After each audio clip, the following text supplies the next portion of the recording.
ਗੁਰੂ ਨਾਨਕ ਪਦ ਪੰਕਜ ਬੰਦਨ ਪੰਕਜ ਸਿਮਰੋ ਅੰਗਦ ਦੁਖ ਨਿਕੰਦਨ।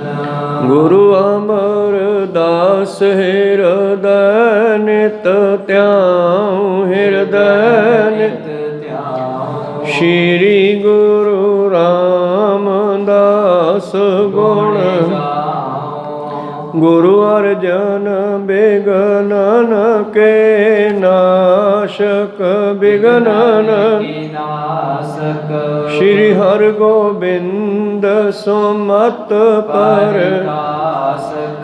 ਸ਼੍ਰੀ ਹਰਿ ਰਾਇ ਨਮੋ ਕਰ ਜੋਰੀ ਨਮੋ ਕਰ ਜੋਰੀ। ਸ਼੍ਰੀ ਹਰਿ ਕ੍ਰਿਸ਼ਨ ਮਨਾਉ ਗੁਰੂ ਤੇਗ ਬਹਾਦਰ ਪਰਮ ਕਿਰਪਾਲ ਪਰਮ ਕਿਰਪਾਲਾ। ਸ਼੍ਰੀ ਗੁਰੂ ਗੋਬਿੰਦ ਸਿੰਘ ਬਿਸਾਲਾ ਤਰੋ ਤਰਾ ਪਰ ਪੁਨ ਪੁਨ ਸੀਸਾ ਪੁਨ ਪੁਨ ਸੀਸਾ। ਬੰਦੋਂ ਬਾਰ ਬਾਰ ਜਗ ਏਕ ਓੰਕਾਰ ਸਤਿਗੁਰੂ ਪ੍ਰਸਾਦ ਸਚ ਹੋਏ। ਵਾਹਿਗੁਰੂ ਜੀ ਕੀ ਫਤਿਹ ਹੈ। ਵਿਨਾਸ਼ਨ ਸੋਏ। ਵਾਹਿਗੁਰੂ ਜੀ ਕੀ ਫਤਿਹ ਹੈ। ਵਿਨਾਸ਼ਨ ਸੋਏ। ਦੋਹਰਾ ਕਰਿਓ ਕੂਚ ਤੈ ਤੇ ਚੜੇ ਸ਼੍ਰੀ ਸਤਿਗੁਰ ਸੁਖਦਾਏ। ਗਏ ਕਪੂਰੇ ਕੋਟ ਕੋ ਸਿੰਘ ਸੰਗ ਸਮਦਾਏ। ਵਾਹਿਗੁਰੂ ਜੀ ਕਾ ਖਾਲਸਾ ਵਾਹਿਗੁਰੂ ਜੀ ਕੀ ਫਤਿਹ। ਆਓ ਗੁਰੂ ਪਿਆਰੇ ਗੁਰੂ ਸਵਾਰੇ ਸਤਸੰਗੀ ਜਣੋ, ਰੋਜ਼ਾਨਾ ਦੀ ਤਰ੍ਹਾਂ ਪਾਤਸ਼ਾਹ ਜੀ ਕੀ ਅਪਾਰ ਕਿਰਪਾ ਬਖਸ਼ਿਸ਼ ਦਾ ਸਦਕਾ ਪਿਛਲੇ ਪਹਿਰਾਂ ਦੇ ਦੀਵਾਨ ਸਜਾਉਂਦੇ ਹੋਏ ਆਪ ਜੀ ਗੁਰੂ ਚਰਨਾਂ ਵਿਖੇ ਹਾਜ਼ਰੀਆਂ ਲਵਾ ਰਹੇ ਹੋ। ਆਓ ਲੜੀਵਾਰ ਇਤਿਹਾਸ ਦੀ ਕਥਾ ਵਿਚਾਰ ਨਾਲ ਜੁੜਨਾ ਕਰੀਏ ਜੀ। ਆਪਾਂ ਪਿਛਲੇ ਦਿਨੀ ਵਿਚਾਰਾਂ ਸਰਵਣ ਕਰ ਰਹੇ ਸੀ ਜਦੋਂ ਧੰਨ ਧੰਨ ਸ਼੍ਰੀ ਗੁਰੂ ਗੋਬਿੰਦ ਸਿੰਘ ਜੀ ਮਹਾਰਾਜ ਦੀਨੇ ਕਾਂਗੜ ਤੋਂ ਚੱਲਦੇ ਹਨ। ਭਾਈ ਭਗਤਾ ਤੇ ਉਸ ਤੋਂ ਅੱਗੇ ਅਨੇਕਾਂ ਨਗਰਾਂ 'ਚ ਹੁੰਦੇ ਹੋਏ ਬਹਿਬਲ ਪਹੁੰਚਦੇ ਹਨ ਅਤੇ ਬਹਿਬਲ ਆ ਕੇ ਇੱਕ ਅਨੋਖਾ ਕੋਤਕ ਹੁੰਦਾ ਹੈ। ਬਹਿਬਲ ਦੇ ਨੇੜੇ ਪਿੰਡ ਕੋਈ ਦੋਦੇਵਾਲ ਹੈ, ਉੱਥੇ ਉਤਰਦੇ ਹਨ ਅਤੇ ਨਗਰ ਨਿਵਾਸੀਆਂ ਨੇ ਆ ਕਰਕੇ ਸਤਿਗੁਰਾਂ ਦੀ ਹਜ਼ੂਰੀ ਦੇ ਵਿੱਚ ਬੇਨਤੀ ਕੀਤੀ ਕਿ ਮਹਾਰਾਜ ਸਿੰਘਾਂ ਦੇ ਲਈ ਗੁਰੂ ਕਾ ਜਲ ਪਾਣੀ ਜੇ ਅਸੀਂ ਘਰੋਂ ਘਰੀ ਲਿਆ ਕੇ ਛਕਾ ਲਈਏ। ਪਾਤਸ਼ਾਹ ਕਹਿਣ ਲੱਗੇ ਠੀਕ ਆ।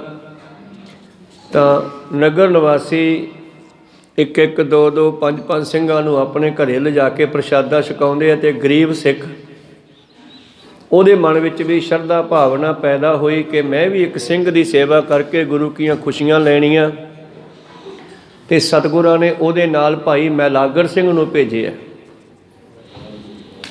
ਔਰ ਭਾਈ ਮੈਲਾਗਰ ਸਿੰਘ ਉਹਦੇ ਨਾਲ ਗਿਆ ਅਤੇ ਉਹ ਸਿੱਖ ਨੇ ਭਾਈ ਮੈਲਾਗਰ ਸਿੰਘ ਨੂੰ ਕੀ ਛਕਾਇਆ? ਪਹਿਲਾਂ ਹੱਥ ਮੂੰਹ ਧਵਾਏ, ਫਿਰ ਥੱਲੇ ਖੇਸ ਵਿਛਾ ਕਰਕੇ ਉੱਪਰ ਬਿਠਾਇਆ ਉਹਨਾਂ ਨੂੰ। ਉਸ ਤੋਂ ਉਪਰੰਤ ਉਹਨਾਂ ਦੇ ਸਾਹਮਣੇ ਘਰ ਵਿੱਚ ਇਕੱਠੇ ਕਰਕੇ ਰੱਖੇ ਹੋਏ ਪੀਲੂ ਜੋ ਸੁੱਕ ਜਾਂਦੇ ਹੈ ਅਤੇ ਉਹਨਾਂ ਸਮਿਆਂ ਵਿੱਚ ਗਰੀਬੀ ਦੇ ਕਾਰਨ ਲੋਕ ਉਹਨਾਂ ਨੂੰ ਗਿੱਲੇ ਕਰਕੇ ਖਾ ਲੈਂਦੇ। ਉਹ ਪੀਲੂ ਹੀ ਭਾਈ ਮੈਲਾਗਰ ਸਿੰਘ ਨੂੰ ਛਕਾਏ ਨਾ ਔਰ ਮੈਲਾਗਰ ਸਿੰਘ ਨੇ ਉਹ ਛਕਿਆ ਜਲ ਪਾਣੀ, ਜਲ ਵਰਤਿਆ, ਹੱਥ ਮੂੰਹ ਧੋਤਾ, ਅਰਦਾਸ ਕੀਤੀ, ਅੰਨ ਪਾਣੀ ਗੁਰੂ ਕਾ ਟਹਿਲ ਸਿੱਖਾਂ ਸੇਵਕਾਂ ਦੀ।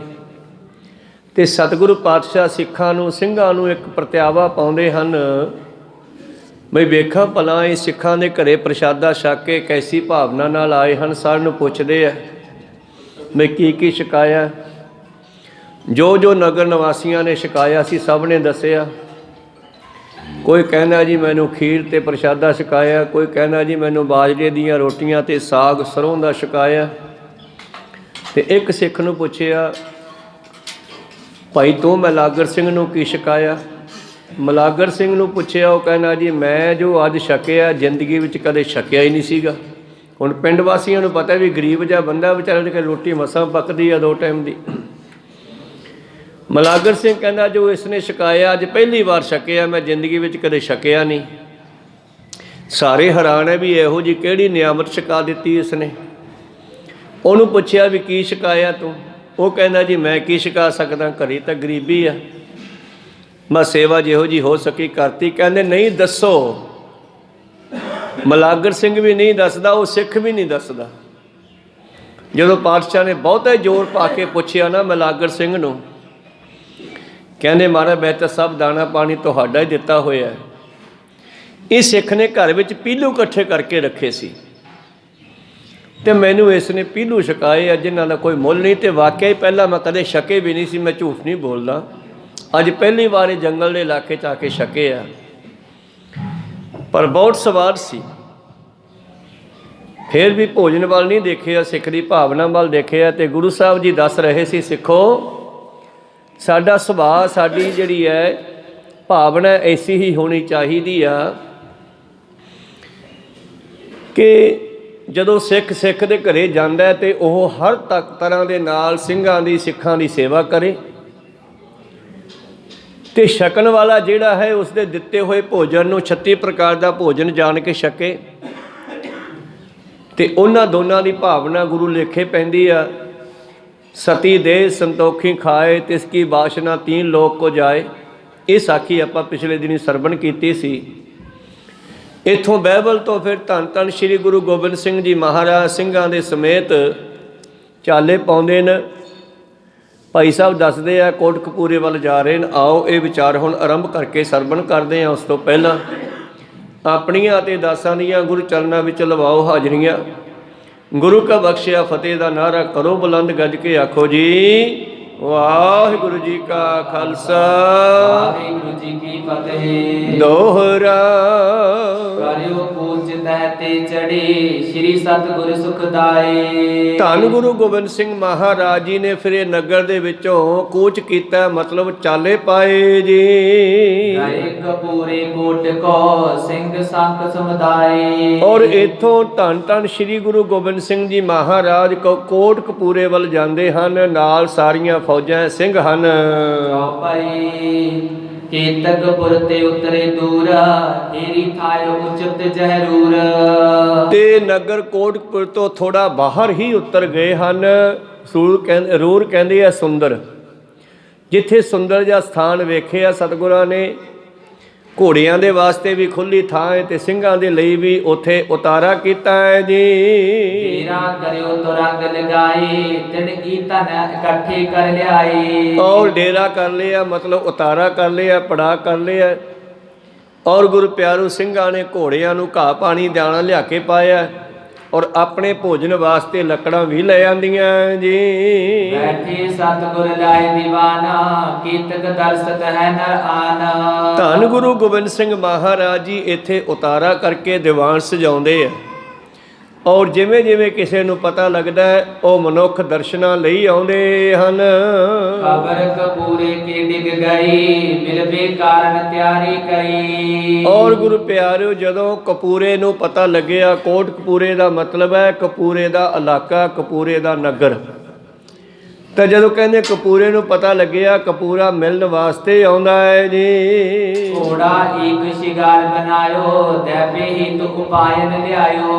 ਔਰ ਕਹਿੰਦੇ ਕਪੂਰੇ ਨੇ ਘੋੜਾ ਤਿਆਰ ਕੀਤਾ ਹੈ, ਕਾਠੀ ਪਾਈ ਹੈ, ਸ਼ਿੰਗਾਰ ਕਰਕੇ ਘੋੜੇ ਦਾ ਸਤਿਗੁਰਾਂ ਨੂੰ ਭੇਟ ਕਰਨ ਲਈ ਲੈ ਕੇ ਆਉਂਦਾ ਹੈ। ਏਤਕ ਨਰ ਲੈ ਕਰ ਨਿਜ ਸਾਥ ਪਹੁੰਚਿਓ ਆਏ ਪਿਖੇ ਗੁਰਨਾਥ। ਔਰ ਇਹ ਕਪੂਰਾ ਵੀ ਉਸੇ ਤਰ੍ਹਾਂ ਚੌਧਰੀ ਹੈ ਇਸ ਪਿੰਡ ਦਾ। ਤੇ ਚੌਧਰੀਆਂ ਦੇ ਨਾਲ ਮੋਹਤਵਾਰ ਬੰਦਿਆਂ ਨਾਲ 5-7-10 ਬੰਦੇ ਰਹਿੰਦੇ ਹੀ ਆ। ਇਸ ਤਰ੍ਹਾਂ ਆਪਣੇ ਬੰਦਿਆਂ ਨੂੰ ਨਾਲ ਲੈ ਕੇ ਕਪੂਰਾ ਸਤਿਗੁਰਾਂ ਦੇ ਹਜ਼ੂਰ ਪਹੁੰਚਦਾ ਹੈ। ਪਾਦੇ ਅਰਬਿੰਦ ਬੰਦਨਾ ਕਰੀ ਹੱਥ ਬੰਦ ਬੈਠਿਓ ਤਿਸ ਕਰੀ। ਧੰਨ ਗੁਰੂ ਗੋਬਿੰਦ ਸਿੰਘ ਜੀ ਦੇ ਪਵਿੱਤਰ ਚਰਨਾਂ ਤੇ ਸੀਸ ਰੱਖ ਕੇ ਮੱਥਾ ਟੇਕਦਾ ਹੈ। ਸਤਿਗੁਰੂ ਪਾਤਸ਼ਾਹ ਜੀ ਦੇ ਕੋਲ ਬੈਠਾ ਹੈ ਜੀ। ਕੁਸ਼ਲ ਪ੍ਰਸ਼ਨ ਕੈ ਕਿਰਪਾ ਨਿਦਾਨਾ ਕਿਰਪਾ ਆਪ ਕੀ ਅਨੰਦ ਮਹਾਨਾ। ਔਰ ਸਤਿਗੁਰੂ ਪਾਤਸ਼ਾਹ ਜੀ ਨੇ ਇਸ ਦੀ ਸੁਖ ਸੰਦ ਪੁੱਛੀ ਆ ਤੇ ਇਹਨੇ ਵੀ ਅੱਗੋਂ ਜਵਾਬ ਦਿੱਤਾ ਜੀ ਤੁਹਾਡੀ ਕਿਰਪਾ ਹੈ। ਕਹੋ ਕਪੂਰਾ ਅਯੁਧ ਧਰੇ ਧੀਰ ਵੀਰਤਾ ਕੀਤਕ ਕਰੇ। ਔਰ ਧੰਨ ਗੁਰੂ ਗੋਬਿੰਦ ਸਿੰਘ ਮਹਾਰਾਜ ਜੀ ਕਹਿੰਦੇ ਉਹ ਕਪੂਰਿਆ ਦੱਸਦਾ ਭਾਈ ਤੂੰ ਸ਼ਸਤਰ ਧਾਰਨ ਕੀਤੇ ਹਨ, ਤੇਰੇ ਵਿੱਚ ਕਿੰਨੀ ਕੁ ਜਿਹੜੀ ਹੈ ਤਾਕਤ ਹੈ, ਸੂਰਬੀਰਤਾ ਹੈ, ਯੋਧਾਪਨ ਹੈ ਜੰਗ ਕਰਨ ਲਈ। ਰਣ ਕੀ ਚੌਪ ਵਿਸਾਲ ਕੀ ਨਾਹੀ ਜਿਸ ਤੇ ਵੀਰ ਪਰਮ ਪਦ ਪਾਹੀ। ਜਿਹੜਾ ਯੋਧਾ ਹੁੰਦਾ ਨਾ, ਛਤਰੀ ਹੁੰਦਾ ਹੈ, ਉਹਨੂੰ ਜੰਗ ਦਾ ਚਾਅ ਚੜ੍ਹਨਾ ਚਾਹੀਦਾ। ਤੇ ਜੇ ਕੋਈ ਜੰਗ ਦਾ ਖਬਰ ਸੁਣ ਕੇ ਤੇ ਡਰ ਜਾਵੇ ਫਿਰ ਉਹ ਯੋਧਾ ਨਹੀਂ ਹੁੰਦਾ। ਸਤਿਗੁਰੂ ਪਾਤਸ਼ਾਹ ਕਹਿੰਦੇ ਤੈਨੂੰ ਜੰਗ ਦੇ ਵਿੱਚ ਜਾਣ ਦਾ ਕਿੰਨਾ ਕੁ ਚਾਅ ਹੈ, ਤੇਰੇ ਵਿੱਚ ਜੰਗ ਵਿੱਚ ਲੜਨ ਦਾ ਕਿੰਨਾ ਕੁ ਵੀਰ ਰਸ ਹੈ।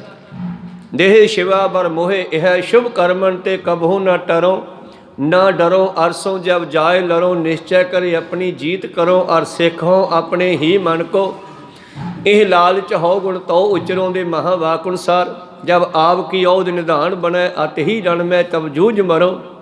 ਛਤਰੀ ਉਹ ਹੈ ਜਿਹੜਾ ਮੌਤ ਤੋਂ ਨਾ ਡਰਦਾ ਹੋਇਆ, ਜਿਹੜਾ ਹੈ ਦੁਸ਼ਮਣ ਦੇ ਮੱਥੇ ਵੀ ਜਾ ਕੇ ਵੱਜੇ, ਦੁਸ਼ਮਣ ਨੂੰ ਅੱਗੋਂ ਜਾ ਕੇ ਲਲਕਾਰੇ ਪੁਕਾਰੇ। ਐਸਾ ਹੀ ਯੋਧਾ ਹੋਣਾ ਚਾਹੀਦਾ ਹੈ। ਕਪੂਰਿਆ ਤੈਨੂੰ ਕਿੰਨਾ ਕੁ ਜੋਸ਼ ਹੈ ਲੜਾਈ ਕਰਨ ਦਾ, ਕਿੰਨਾ ਕੁ ਚਾਅ ਤੇਰੇ ਜੰਗ ਵਿੱਚ ਜਾਣ ਦਾ। ਕਹੋ ਕਪੂਰੇ ਸ੍ਰੀ ਗੁਰ ਸਾਥ ਇਹੋ ਜਗਨਾਥ ਆਪ ਕੇ ਹੱਥ। ਤੇ ਕਪੂਰਾ ਕਹਿੰਦਾ ਜੀ ਇਹ ਸਭ ਕੁਝ ਤੁਹਾਡੇ ਹੱਥ ਵਿੱਚ ਹੈ। ਵੀਰ ਵੀਰ ਕੋ ਵੀਰ ਬਣਾਵੋ ਪੂਰਨ ਤੇ ਬਹੁ ਜੁਦ ਮਚਾਵੋ। ਮਹਾਰਾਜ ਤੁਸੀਂ ਯੋਧਿਆਂ ਨੂੰ ਕਮਜ਼ੋਰ ਕਰ ਦਿਓ ਤੇ ਕਮਜ਼ੋਰਾਂ ਨੂੰ ਤਾਕਤ ਦੇ ਕੇ ਯੋਧੇ ਬਣਾ ਦਿਓ। ਵਾਕਿਆ ਗੱਲ ਤੇ ਦੀ ਫਿਰ ਠੀਕ ਹੈ। ਕੀੜਾ ਥਾਪਦੇ ਪਾਤਸ਼ਾਹੀ ਲਸ਼ਕਰ ਕਰੇ ਸਵਾ, ਇਹ ਤਾਂ ਮਹਾਰਾਜ ਤੁਹਾਡੇ ਹੱਥ ਵਿੱਚ ਹੈ। ਭਲਾ ਕਪੂਰੇ ਬੋਲੇ ਪਾਤਸ਼ਾਹ ਗੁਰਪੂਰੇ। ਧੰਨ ਗੁਰੂ ਪਾਤਸ਼ਾਹ ਜੀ ਇਹਦੀ ਗੱਲ ਸੁਣ ਕੇ ਕਹਿੰਦੇ ਠੀਕ ਹੈ, ਇਹ ਪਰਮੇਸ਼ਰ ਦੇ ਹੱਥ ਵਿੱਚ ਹੈ। ਕਿਸੇ ਨੂੰ ਵੀ ਤਾਕਤ ਦੇ ਸਕਦਾ, ਉਹ ਕਿਸੇ ਤੋਂ ਵੀ ਜੰਗ ਕਰਵਾ ਸਕਦਾ ਹੈ। ਜਿਸ ਤਰ੍ਹਾਂ ਵੇਖਣ ਨੂੰ ਬੜਾ ਡਾਢਾ ਮੋਟਾ ਹੈ ਦੁਨੀ ਚੰਦ, ਤੇ ਦੁਸ਼ਮਣ ਆ ਕੇ ਅਨੰਦਪੁਰ ਦੇ ਵਿੱਚ ਸਤਿਗੁਰਾਂ ਨੂੰ ਸੂਹ ਦਿੰਦੇ ਹੈ ਕਿ ਮਹਾਰਾਜ ਕੇਸਰੀ ਰਾਜਾ ਜਿਹੜਾ ਹੈ ਕੇਸਰੀ ਚੰਦ ਪਹਾੜੀਆ ਹਾਥੀ ਸ਼ਿਕਾਰ ਕੇ ਲਿਆ ਕੇ ਆਪਣੇ ਕਿਲੇ ਦਾ ਗੇਟ ਭੰਨਣਾ ਚਾਹੁੰਦਾ ਹੈ। ਤੇ ਪਾਤਸ਼ਾਹ ਕਹਿੰਦੇ ਸਾਡੇ ਕੋਲੇ ਵੀ ਹਾਥੀ ਹੈਗਾ। ਕਿਹੜਾ ਜੀ? ਆਹ ਦੁਨੀ ਚੰਦ ਕਿੱਡਾ ਮੋਟਾ, ਦੇਖੋ ਤਾਂ ਸਹੀ, ਇਹ ਹਾਥੀ ਨੂੰ ਮੋੜੇਗਾ। ਦੁਨੀ ਚੰਦ ਵਿਚਾਰਾ ਘਬਰਾ ਗਿਆ। ਕੋ ਸਤਨਾਮ ਵੀ ਬੰਦਾ ਹਾਥੀ ਨਾਲ ਕਿਵੇਂ ਲੜੂਗਾ? ਵੈਸੇ ਸਰੀਰ ਕਰਕੇ ਡਾਢਾ ਮੋਟਾ ਸੀਗਾ, 2.5 ਸੇਰ 3 ਸੇਰ ਕੜਾਹ ਪ੍ਰਸ਼ਾਦ ਇਕੱਲਾ ਹੀ ਖਾ ਜਾਂਦਾ ਸੀ, ਐਡਾ ਵੱਡਾ ਉਹਦਾ ਪੇਟੂ ਸੀ। ਤਾਂ ਇਹ ਰਾਤ ਨੂੰ ਭੱਜ ਗਿਆ ਮੌਤ ਤੋਂ ਡਰਦਾ, ਨਾਲ ਆਪਣੇ ਸਾਥੀ ਵੀ ਲੈ ਗਿਆ। ਉਹੀ ਸਾਥੀ ਸਨ ਮਾਝੇ ਦੇ ਇਲਾਕੇ ਦੇ ਜਿਨ੍ਹਾਂ ਨੂੰ ਘਰੋਂ ਫਟਕਾਰਾਂ ਪਈਆਂ ਸੀਗੀਆਂ, ਤੇ ਫਿਰ ਉਹਨਾਂ ਨੂੰ ਮਾਈ ਭਾਗੋ ਇਕੱਠੇ ਕਰਕੇ ਲੈ ਜੀ, ਕਿਉਂਕਿ ਦੁਨੀ ਚੰਦ ਤਾਂ ਘਰੇ ਜਾ ਕੇ ਮਰ ਗਿਆ ਸੱਪ ਲੜ ਕੇ। ਬਾਕੀਆਂ ਨੂੰ ਲਾਹਨਤਾਂ ਪਈਆਂ ਵੀ ਤੁਸੀਂ ਗੁਰੂ ਸਾਹਿਬ ਨੂੰ ਛੱਡ ਕੇ ਕਿਉਂ ਆਏ। ਫਿਰ ਗੁਰੂ ਪਿਆਰਿਓ ਮਾਈ ਭਾਗੋ ਇਹਨਾਂ ਦੀ ਅਗਵਾਈ ਕਰਦੀ ਹੋਈ ਇਹਨਾਂ ਨੂੰ ਨਾਲ ਲੈ ਕੇ ਆਉਂਦੀ ਹੈ ਮਿਲਾਉਣ ਵਾਸਤੇ, ਜਿਹੜੇ ਕਿ ਫਿਰ ਜੈਤੋ ਦੇ ਕੋਲੇ ਰਾਮਿਆਂ ਦੀ ਧਰਤੀ ਤੇ ਮਿਲਾਪ ਹੁੰਦਾ ਉਹਨਾਂ ਦੇ ਨਾਲ, ਤੇ ਉੱਥੇ ਗੱਲਬਾਤ ਹੁੰਦੀ ਹੈ। ਉੱਥੇ ਹੀ ਫਿਰ ਜਿਹੜਾ ਹੈ ਬਿਦਾਵਾ ਲਿਖਿਆ ਜਾਂਦਾ ਹੈ। ਜਦੋਂ ਉਹਨਾਂ ਕੁਝ ਚੌਧਰੀਆਂ ਨੇ ਜਵਾਬ ਦੇ ਦਿੱਤਾ ਸਤਿਗੁਰਾਂ ਨੂੰ ਵੀ ਅਸੀਂ ਤੁਹਾਨੂੰ ਆਪਣਾ ਗੁਰੂ ਨਹੀਂ ਮੰਨਦੇ, ਤੇ ਪਾਤਸ਼ਾਹ ਕਹਿੰਦੇ ਫਿਰ ਠੀਕ ਹੈ ਲਿਖ ਦਿਓ, ਤੂੰ ਸਾਡਾ ਗੁਰੂ ਨਹੀਂ ਅਸੀਂ ਤੇਰੇ ਸਿੱਖ ਨਹੀਂ। ਕਹੋ ਸਤਨਾਮ ਲਿਖ ਦਿਓ। ਫਿਰ ਉਹ ਬਿਦਾਵਾ ਇੱਥੇ ਲਿਖਿਆ ਸੀ। ਖੈਰ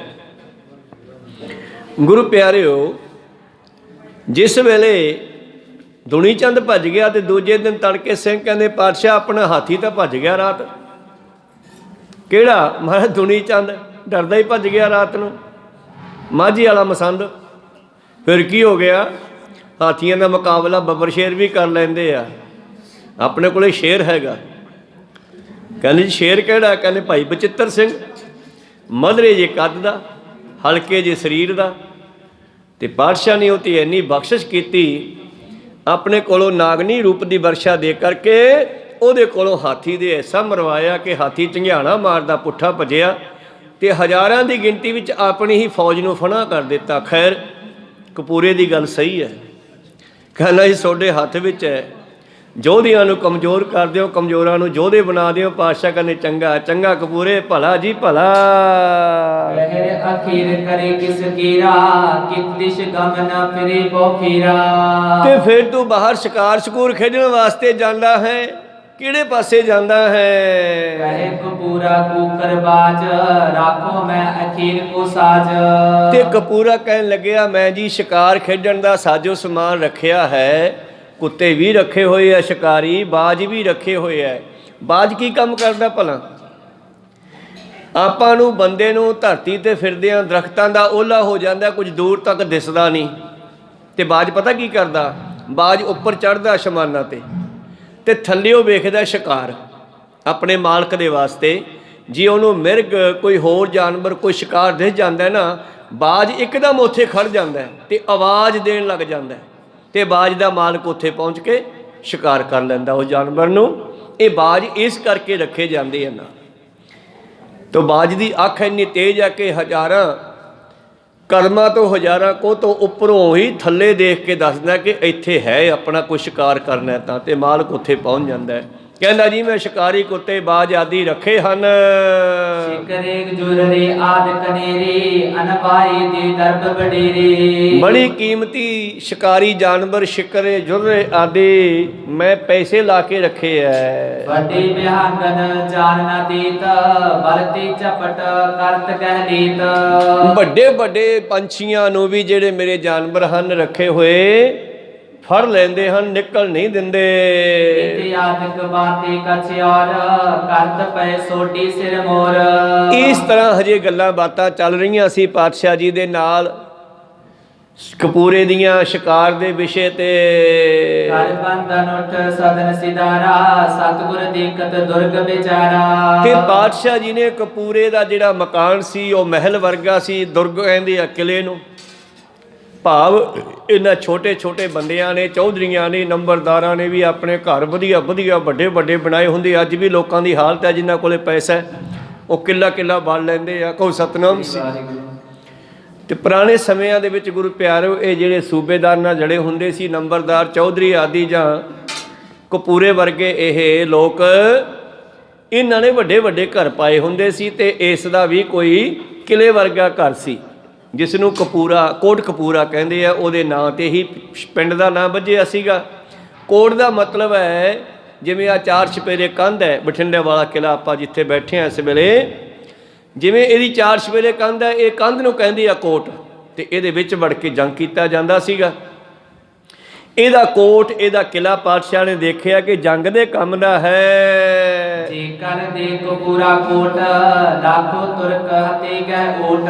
ਔਰ ਪਾਤਸ਼ਾਹ ਜੀ ਨੇ ਇਹਦਾ ਕੋਟ, ਇਹਦਾ ਕਿਲ੍ਹਾ ਦੇਖ ਕੇ ਸਲਾਹ ਬਣਾਈ ਵੀ ਕਿਉਂ ਨਾ ਇਹਦਾ ਕਿਲ੍ਹਾ ਲੈ ਲਈਏ ਕਪੂਰੇ ਦਾ, ਤੇ ਇਹਦੇ ਵਿੱਚ ਵੜ ਕੇ ਜੰਗ ਕਰੀਏ, ਤੇ ਫਿਰ ਇੱਥੋਂ ਲੱਖਾਂ ਤੁਰਕਾਂ ਦਾ ਖਾਤਮਾ ਕਰ ਸਕਦੇ ਹਾਂ। ਚਿਤ ਵਿੱਚ ਰਹੇ ਬਿੰਦੀ ਤਹਿਰਾਤੀ, ਸੋਚ ਇਸ਼ਨਾਨ ਠਾਨ ਕਰ ਰਾਤੀ। ਤੋ ਇਸ ਤਰ੍ਹਾਂ ਰਾਤ ਨੂੰ ਪਾਤਸ਼ਾਹ ਸੋਚਦੇ ਰਹੇ। ਕਪੂਰਾ ਚਲਿਆ ਗਿਆ ਘਰ ਨੂੰ, ਸ਼ਾਮਾਂ ਪੈ ਗਈਆਂ ਸੀਗੀਆਂ।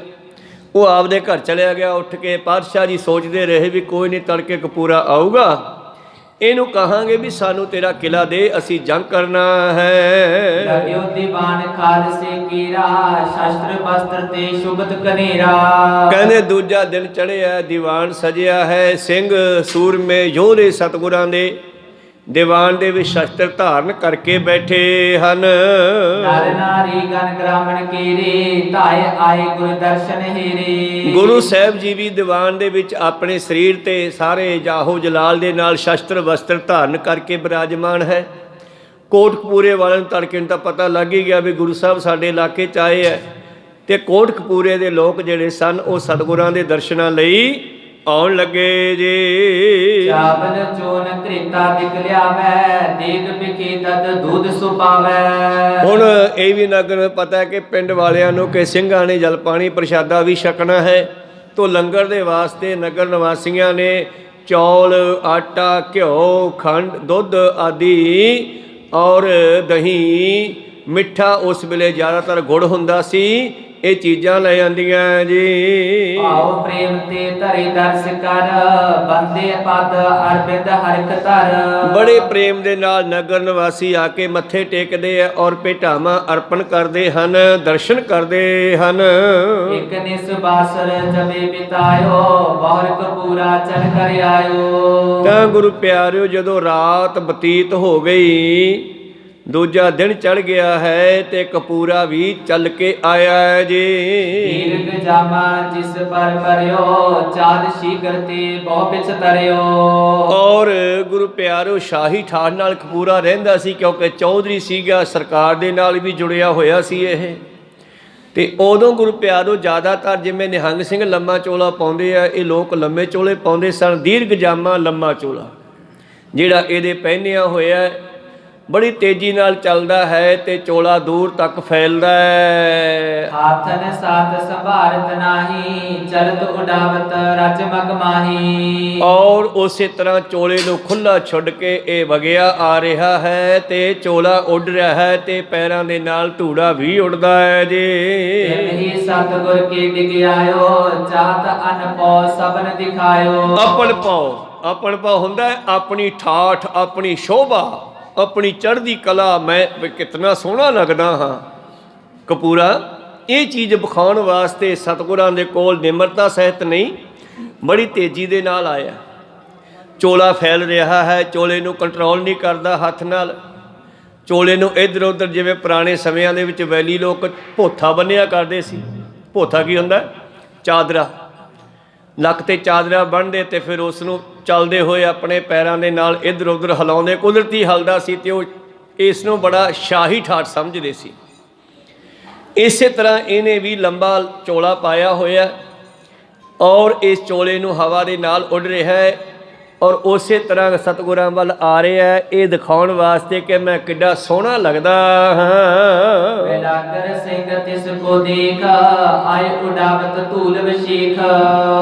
ਔਰ ਭਾਈ ਮੈਲਾਗਰ ਸਿੰਘ ਸਤਿਗੁਰਾਂ ਦਾ ਜਰਨੈਲ ਜਥੇਦਾਰ, ਜਿਸ ਨੇ ਇਸ ਬਠਿੰਡੇ ਵਿੱਚ ਨੱਤ ਵਗੈਰਾ ਤੋਂ ਜਾ ਕੇ ਗੁਰੂ ਪਿਆਰਿਓ ਝੋਟਾ ਲੈ ਕੇ ਆਂਦਾ ਸੀ, ਉਹ ਨਾਲ ਹੀ ਹੈ ਸਤਿਗੁਰਾਂ ਦੇ ਯੋਧਾ। ਇਹ ਮੈਲਾਗਰ ਸਿੰਘ ਨੇ ਦੂਰੋਂ ਵੇਖਿਆ ਵੀ ਧੂੜਾ ਡਾਉਂਦਾ ਆਉਂਦਾ ਹੈ, ਇਹਨੂੰ ਥੋੜ੍ਹਾ ਨਿਮਰਤਾ ਸਾਥ ਹੌਲੀ ਚੱਲਣਾ ਚਾਹੀਦਾ ਹੈ। ਸਤਿਗੁਰਾਂ ਦੇ ਨੇੜੇ ਪਹੁੰਚ ਗਿਆ ਤੇ ਇਹ ਰੇਤਾ ਉਡਾਉਂਦਾ ਆ ਰਿਹਾ ਹੈ। ਚੌਧਰ ਚਲੋ ਅਦਬ ਕੇ ਸਾਥ, ਗਰਦ ਉੜਤ ਬੈਠੇ ਗੁਰਨਾਥ। ਭਾਈ ਸਾਹਿਬ ਨੇ ਨੇੜੇ ਜਾ ਕੇ ਸਮਝਾਇਆ, ਭਾਈ ਸਾਹਿਬ ਹੌਲੀ ਹੋ ਜਾਓ, ਇੰਨੀ ਤੇਜ਼ ਨਾ ਚੱਲੋ, ਰੇਤਾ ਉੱਡ ਰਿਹਾ ਹੈ। ਸਾਹਮਣੇ ਸਤਿਗੁਰੂ ਦੀਵਾਨ ਸਜਾ ਕੇ ਬੈਠੇ ਹੈ, ਇਹ ਧੂੜ ਉੱਡ ਕੇ ਉਹਨਾਂ ਤੱਕ ਚਲੀ ਜਾਵੇਗੀ। ਵਸਤਰ ਸਕੋਚ ਪਸਾਰੋ ਨਾਹੀ, ਸਲ ਭਲ ਹੋਏ ਕਿਸ ਵਿਦ ਜਾਹੀ। ਔਰ ਦੇਖ ਤੇਰਾ ਚੋਲਾ ਕਿਵੇਂ ਇੱਧਰ ਉੱਧਰ ਭੱਜਿਆ ਜਾਂਦਾ, ਇਹਨੂੰ ਕੰਟਰੋਲ ਕਰ। ਆਪਣੇ ਕੱਪੜਿਆਂ ਨੂੰ ਸੰਕੋਚੋ, ਹੱਥ ਨਾਲ ਫੜ ਲਓ, ਹੌਲੀ ਚੱਲੋ। ਕਿਵੇਂ ਤੂੰ ਸਰਲ ਭਰਲ ਭਾਵ ਕਿਵੇਂ ਪਾਸੇ ਮਾਰਦਾ ਆ ਰਹੀ ਆ, ਹੌਲੀ ਆ। ਗੁਰੂ ਕੋਲੇ ਬੜੀ ਨਿਮਰਤਾ ਸਹਿਤ ਆਈਦਾ। ਆ ਕਈ ਵਾਰੀ ਦੇਖਦੇ ਆ ਨਾ, ਜ਼ਿਆਦਾਤਰ ਗੁਰੂ ਕੀ ਸੰਗਤਾਂ ਸਿਆਣੀਆਂ ਹੀ ਹੁੰਦੀਆਂ ਜੋ ਡੇਲੀ ਤੋਂ ਪਿੱਛੇ ਹੌਲੀ ਹੋ ਜਾਂਦੀਆਂ ਔਰ ਅੰਦਰ ਬੜੇ ਅਦਬ ਸਤਿਕਾਰ ਸਹਿਤ ਵਰਤਦੀਆਂ। ਤੁਹਾਡੇ ਅੰਦਰ ਵੜਨ ਦੇ ਨਾਲ ਜੋ ਸੰਗਤ ਕਥਾ ਕੀਰਤਨ ਸੁਣ ਰਹੀ ਹੈ ਉਹ ਡਿਸਟਰਬ ਨਾ ਹੋਵੇ, ਇਹ ਖਿਆਲ ਰੱਖੋ। ਔਰ ਫਿਰ ਅੰਦਰ ਆ ਕੇ ਅਰਦਾਸ ਬੇਨਤੀ ਕਰਨੀ ਹੈ, ਆਪਣੇ ਮੂੰਹ ਵਿੱਚ ਕਰੋ। ਜੇ ਗ੍ਰੰਥੀ ਸਿੰਘ ਤੋਂ ਕਰਾਉਣੇ ਹੋ ਤਾਂ ਗ੍ਰੰਥੀ ਸਿੰਘ ਦਾ ਫਰਜ਼ ਬਣਦਾ ਵੀ ਮੂੰਹ ਵਿੱਚ ਗੁਪਤ ਅਰਦਾਸ ਬੇਨਤੀ ਕਰੇ। ਭਾਵ ਇਹ ਖਿਆਲ ਰੱਖਿਆ ਜਾਵੇ ਕਿ ਮੇਰੇ ਅੰਦਰ ਆਉਣ ਦੇ ਨਾਲ ਕਿਸੇ ਦਾ ਧਿਆਨ ਭੰਗ ਨਾ ਹੋਵੇ। ਕੋ ਸਤਨਾਮ ਸ੍ਰੀ। ਤੇ ਜਦ ਭਾਈ ਮੈਲਾਗਰ ਸਿੰਘ ਨੇ ਐਸੀ ਹਾਲਤ ਵੇਖੀ ਆ ਚੌਧਰੀ ਕਪੂਰੇ ਦੀ, ਤੇ ਇਹਨੂੰ ਸਮਝਾਉਣਾ ਕੀਤਾ, ਸ਼ਾਂਤੀ ਨਾਲ ਚੱਲੋ, ਅਦਬ ਨਾਲ ਚੱਲੋ। ਸਾਹਿਤ ਅਦਾਇਬ ਸਾਹਿਬ ਦੇਖ, ਤਜ ਕਰ ਮਨ ਕੋ ਮਾਨਵ ਸੀਖ। ਹੰਕਾਰ ਕੱਢ ਦੇ, ਮੈਨੂੰ ਲੱਗਦਾ ਤੇਰੇ ਅੰਦਰੋਂ ਹੰਕਾਰ ਜਿਹੜਾ ਹੈ ਉਹ ਦਿਖਾਈ ਦੇ ਰਿਹਾ ਹੈ। ਸਾਧੂ ਕੋ ਮਿਲਨੇ ਜਾਈਏ, ਸਾਥ ਨਾ ਲੀਜਾ ਕੋਏ, ਪਾਛੇ ਪਾਓ ਨਾ ਦੀਜੀਏ, ਆਗਾ ਹੋਏ ਸੋ ਹੋਏ। ਇਹਦਾ ਮਤਲਬ ਇਹ ਨਹੀਂਗਾ ਵੀ ਆਂਢੀ ਗੁਆਂਢੀ ਜਾਂ ਪਰਿਵਾਰ ਨੂੰ ਨਾਲ ਨਹੀਂ ਲੈ ਕੇ ਆਉਣਾ।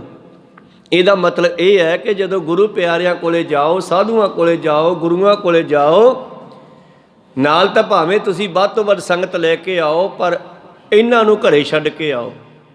ਪੰਜੇ ਵਿਕਾਰਾਂ ਨੂੰ, ਆਪਣੇ ਹੰਕਾਰ ਨੂੰ, ਆਪਣੀ ਕੁਰਸੀ ਦੇ ਹੰਕਾਰ ਨੂੰ ਕਿ ਮੈਂ ਵੱਡਾ ਅਫਸਰ ਹਾਂ, ਮੈਂ ਇਹ ਹਾਂ, ਮੈਂ ਉਹ ਹਾਂ, ਮੈਂ MA ਵਾਲਾ, ਮੈਂ ਮੰਤਰੀ ਹਾਂ। ਕਈ ਵਾਰੀ ਕੋਈ ਮੰਤਰੀ ਆ, ਵੋਟਾਂ ਪੈਂਦੀਆਂ ਜਿੱਤ ਜਾਂਦੇ ਆ ਨਾ, ਚਲੋ ਕਿਲ੍ਹਾ ਸਾਹਿਬ ਰੁਮਾਲਾ ਚੜਾ ਕੇ ਆਉਣੇ ਆ, ਕੋਈ ਸਤਨਾਮ, ਚਲੋ ਰੁਮਾਲਾ ਚੜਾ ਕੇ ਆਈਏ। ਤੇ ਬੜੀ ਤੇਜ਼ੀ ਦੇ ਨਾਲ ਫਿਰ ਉਹ ਝੱਲੇ ਨਹੀਂ ਜਾਂਦੇ ਆਉਂਦੇ ਹੋਏ, ਔਰ ਬੜੀ ਤੇਜ਼ੀ ਦੇ ਨਾਲ ਅੰਦਰ ਵੜਦੇ ਆ, ਤੇ ਉਹ ਬੜਾ ਹੀ ਔੜ ਲੱਗਦੀ ਹੈ ਗੱਲ। ਕਹੋ ਸਤਨਾਮ।